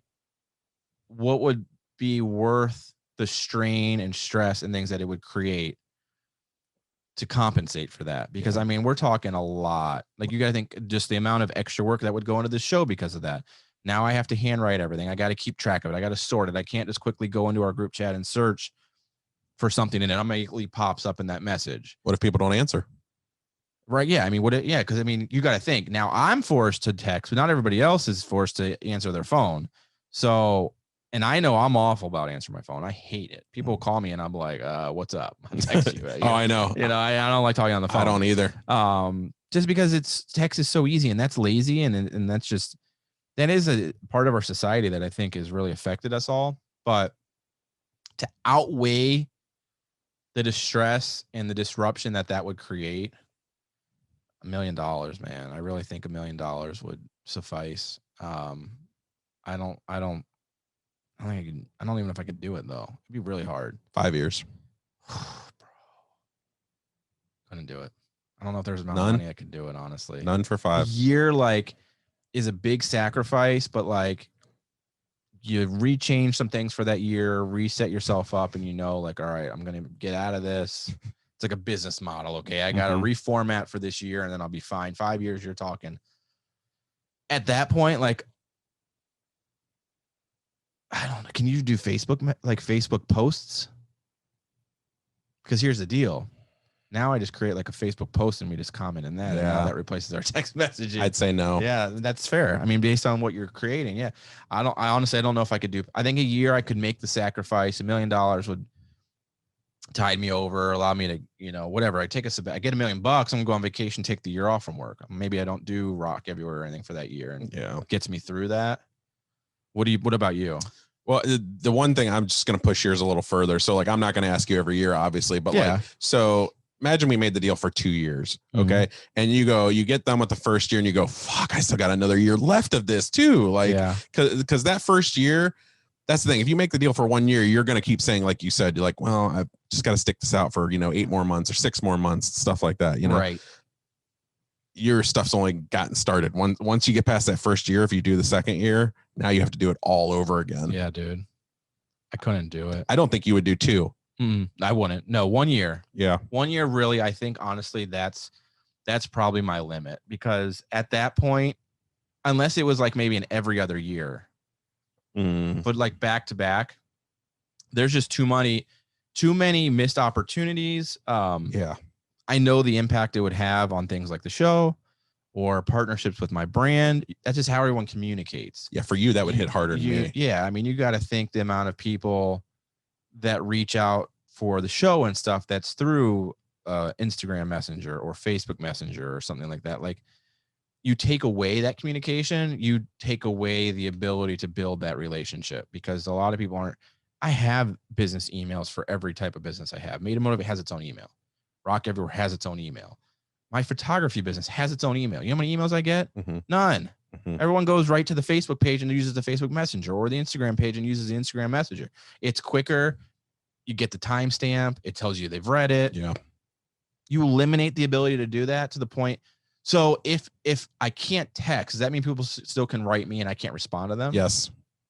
And that's what's even worse about that. So imagine someone's in trouble or something, you know, like that, and you're just out in the country and you don't have any signal or anything like that. Nope. Yeah, because you got to think the amount of relationships tarnished. And from a business aspect, someone messaging me, hey, I want you to do this wedding. Can you send me your stuff? And I don't have a way, and I can't respond because I don't know or whatever. You know, it just looks bad. And you opened my eyes, because it's not just one thing you're giving up, it's many. So like, in terms of, you opened my eyes to the Facebook thing. So like, what if I go on there and just made a status and all that? And then I said no. Yeah. So like, you're not just giving up text, you're giving up essentially social media. Yeah. You know, at least for the most part. I mean, what's good if you can read it if you can't comment it? Yeah, bro. That's a really tough one. And I think that really shows kind of like what was Black Mirror. Is that the show that like kind of taps into things like that? Yeah. Like our connection to technology and how important it is in our lives. I guess the hardest part would be, here's the thing. If you told me no one could anymore, I'd sign up. No one could text you? Like, no one could do it. Like, we're just going to say the system that allows text messaging to happen would go away for everyone for a certain amount of money. Okay. We're all in the same ballpark. Everyone's going to have to adjust the communication That's style. no risk. Right. Exactly. So at that point, I would be okay. I'm connected for the fact of the convenience of communicating, not so much to the service itself. So by eliminating my connection, but no one else's, you kind of black box yourself. You know, you're at that point like isolated, and that's where I would struggle, because I'm a very social person. Yeah. And phone calling just isn't it. It's not it for me. God, can you imagine how many calls me and Jesse would have every day? Bro, we'd have to. Like, that's insane. I mean, think about how often we message each other. Like, for the littlest things. That's the nice thing. You, with text message or Facebook Messenger, whatever it is, you can just quickly send off. Like, I'll send you guys TikToks randomly. It's because I was like, oh man, this was funny. I want to share it with them. It doesn't mean it's going to turn into a full conversation, but now I eliminate that. Now I got to be like, oh man, I'm going to email you guys a TikTok, or go on TikTok and search this person's name. Yeah. No fucking way, man. I mean, we'd have to do a lot of three-way calling on that. And so like, you know, for anything like, okay, you got anything else you need to say? Right. Like, tell me right now, like anything, any ideas, anything you're going to say today? You know what would replace it? You know what what would have to replace is walkie-talkies. Oh my God. There's a voice level text messaging basically. So you have to call just a quick, like, hey, Jesse, and it's just out there. You don't have to worry about them answering. They have that on the Apple Watch. There's a function that if you have an Apple Watch and you're friends with someone and you like agree to it, you can turn on the walkie-talkie function, and I can talk to you on your Apple Watch without you answering anything. You could be at like work, like in a meeting. I could be like, Chris is good at business. See, I would never want that ever. Dude, I tried it once and my buddy just kept fucking with me. I immediately turned it off. I'm like, in what form would I ever use this? You know, we're all too fucking immature to ever have that in a convenient way. I would mute that shit right away, man. Yeah. So, but I mean, realistically, like a walkie-talkie, a real life walkie-talkie, would be cool just because you can quickly talk. You remember when they had the phones that had that built in back in the day? Which was what I was going to say. Was it T-Mobile or who did that? I can't remember what the company was. But I think it was like Nokia was the phone. Yeah. But like, I don't remember what provider. And you could literally it had a walkie-talkie function. Yeah. That was cool. It was so weird because I remember the sound. I remember the advertisement too. I just can't think of the name right now. Dude. Yeah. I think, it's tough. I think the only thing you would even experiment with is 1 year. I don't think you could even go 2. I think it's so, because the longer you go in this, you're going to find out more that you need it for, you know, everything. Me for 1 year. Yeah. Is there any certain amount? Here's the thing. It's easier for me than it is for you. Yeah. Because I think you say that though, but think about, I mean, just think about the way that we communicate. But I don't have the connections you do. Outside of you, you and Jesse are probably 90% of my communication. Yeah. Outside of that, it's my mom, which we talk on the phone usually anyway. We don't really text. She can't text too well. Yeah. See, my whole family, everyone. See, my that's mom, what I'm saying. You have a business too. My mom texts. My dad, and my two brothers have a group chat like me, you, and Jesse, and that's how we do all of our communicating because it's just easy. We all know it's there. We can see it. We can go back and find stuff. If it's an important thing, we'll do the phone call. But our everyday conversations is Facebook Messenger. You know. Yeah. Now here's where it sucks for me though.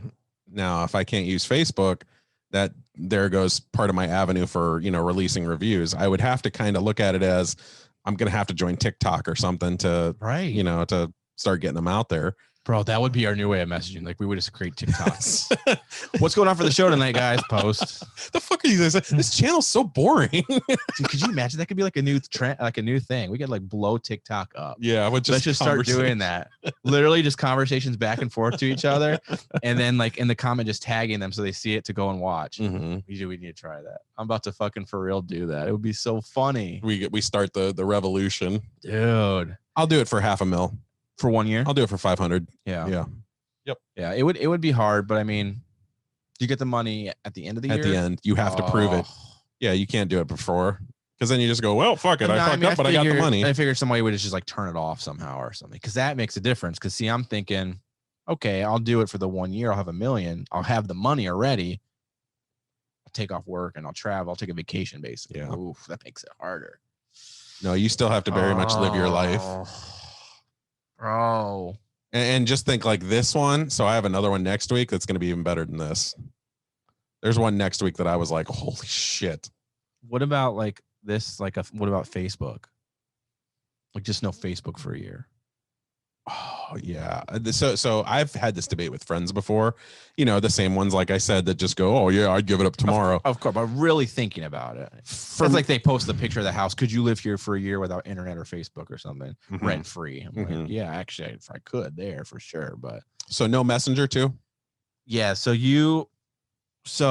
you have no access to Facebook or its partners. So like Facebook, so no Instagram. So no Instagram Messenger, no Instagram, no Facebook Messenger. So you and Jesse don't really factor into this conversation for me because I think we would still communicate. Yeah, absolutely. Yeah. So I think I can kind of let that go on your guys' end. Yeah. But like, so where that's tough is my reviews, like I said, and my family, because 95% of my family don't live in this state. Yeah. So that's the reason I keep social media for the most part, is to see them and to watch them grow and all that stuff. So yeah, that would be tough for we're starting at a year, I guess. Yep.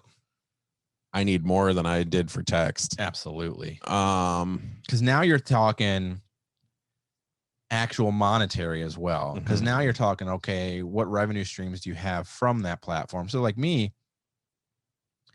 social media, for the most part, I mean, I enjoy it, but for really without it, you can't do anything business related. It is the biggest platform to connect to the people and connect to your audience. So you eliminate Facebook and Instagram from me. No more audience for the podcast. No more audience for Rock Everywhere. No more audience for my photography. That's true. This would be pointless. It ceases all of our ability. It ceases all the ability for my small businesses to create revenue. Because you just lose that captive audience, the ability to share and everyone else share it and like it. And that generates that. So now, I mean, it's really got to be financially make sense. Yeah. I think even a year is a lot. I honestly don't know, man. It would have to be enough for me. It would have to be enough for me that the business's revenue is no longer relevant. Because basically at that point, you got to think, you cut off all communication to a business for a year, you become irrelevant. You don't think you could pick it up even with more money after, and you go like, look, I just made $5 million because of this deal? I think I think you do. I just think I think you're starting over. Yeah. So I think it's just hard. It's just like when we took that small break from the show, we noticed a change in our views, and we're still working to get that back. Yeah. Because you build that momentum and that consistency, and then that's what really keeps people captive. And you go away for a year. We were like 2 months or a month of the Zooms. Yeah. You go away for a year, you get forgotten. So now it's just starting fresh. Yeah. I don't know if I could do it. I have such a strong connection to that stuff. The reason I do it is for personal self, like just enjoyment and stress relief, things like that, not even necessarily financial. So I don't know if I could just walk away from that. Wouldn't that suck too? So you agree to do the deal. We'll just say for like $3 million or whatever for a year. You agree to do the deal, and then on day 364 you die. Like you get hit by a car. That's the thing, bro. That's the thing. The fragility of it all is that you could die any second. You'll never get the money, and you'll be fucking miserable the whole time. You go back to season 1 or episode 1, season 1. Do the things you enjoy now, because you never know. Nice refrain. I like that. It's like holding out isn't worth it. Just do what you. Yeah, fuck, man. That's a tough one. That was a good one. Because when you really break it down, I mean, you really got to think it's not just like, oh, quick $1 million. Right, like, I'm drinking spit. Yeah, I mean, and that's the thing. Those are memes all the time. Mm-hmm. They'll live in this house, and could you do it for a year? How much would it? I hate those. Could you give up alcohol for a year if you lived here rent free? Like really think about that though. The dumbest fucking things ever. Yeah. Like, oh, look at this nice mansion that's, worth $80 million or something like that. Would you stay here because it's spooky and has shadows? Yes. Jeez, bro. Good stuff. I think this show, that was a good one. Love to hear your guys' feedback. If you listen or watch this, how much money would it take for you to not text message for an entire year and or ever again? What would it cost for you to do that? I'd like to hear a poll question on that too. Yeah. Dude, so polls have not been working on Facebook. I was doing them all the time, and we were getting a lot of views and stuff from it's broken. Again? Like it's broken. I've been trying, because there was several I've been wanting to do for the show, and every time I go on, it says this doesn't work. It's so fucking annoying. I used to do that on my main page for voting, like for, just it's available, fantasy tournaments. But when I do it, it doesn't let you create it. There's like an error. You get an error message. It's annoying. Fix your shit, Facebook. Get your shit together. All right, guys. Well, that's the show this week. Thanks for tuning in. Make sure you like, share, subscribe. Tune in next week. We'll have something new and exciting for you. And if you could leave comments or reviews, share the show with your friends. It really does help us grow our audience, and we appreciate you tuning in. Catch you on the flippity flop. Thanks for tuning in, y'all. That is Made to Motivate Podcast. Make sure you tune into the show every week. Like, share, subscribe, hit the bell on YouTube so you know when the new videos launch. And check out our pages individually if you can. We appreciate the support. At Jesse Unk SI on Twitter. Chris the Film Freak Kessinger. Check out the Film Freak review page on Facebook. And I am Ryan Weiss. You can check out rockeverywhereinc.etsy.com to follow my art and apparel page. We appreciate the support. And of course, at Made to Motivate Podcast on all social media sites. Thanks again, and we'll check you next week.